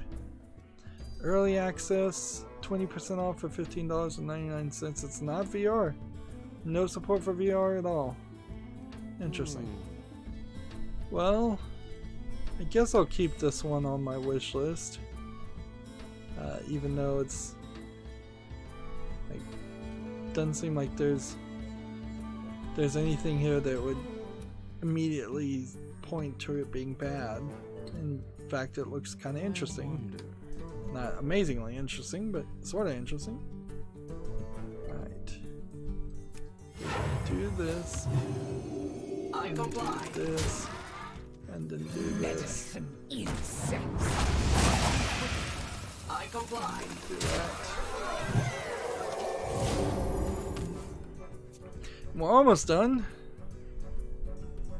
And the last game we have on our list is Lollipang VR, which looks like some kind of VR game of some sort. I'm not 100% sure what you're doing though. Just probably standing in one place and shooting at things with a candy aesthetic. Let's skip this. Skip up to a point in this trailer where you're actually playing. So there's these balloons falling, and then you have to shoot them with a bow, and then they kind of do a pachinko style scoring system. Slightly interesting idea. It's in English and Korean and requires VR. $14.79 seems like it's not worth it at that price. And I can easily dismiss it, certainly, because it's a VR game and I don't have to worry about that.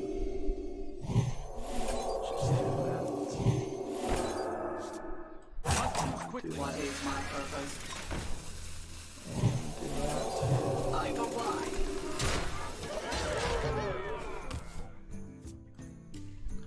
And that puts me at the Humble Bundle store. So are there any new bundles? Let's see. There's a Humble Discovery Pack that's new, where you could get War for the Overworld, Osiris New Dawn, Kentucky Route Zero, Tricky Towers, Phantom Brave PC, RWBY, Grim Eclipse, Ruby, and Rooster Teeth's first subscription, 1 month for free. And that is if you pay $10 or more for it. It's kind of expensive. I'd really have to do some investigation and see what it would cost to get like War for the Overworld, which I know has been usually a little too expensive, and Ruby has probably been a little bit expensive, and Phantom Brave PC, I'd have to double check and make sure if that was worth getting. And that's like the entire bundle. There's no other tier or anything, so they're getting completely away from the tiered idea in this bundle. Let's see. 2 + 2 Death Knell.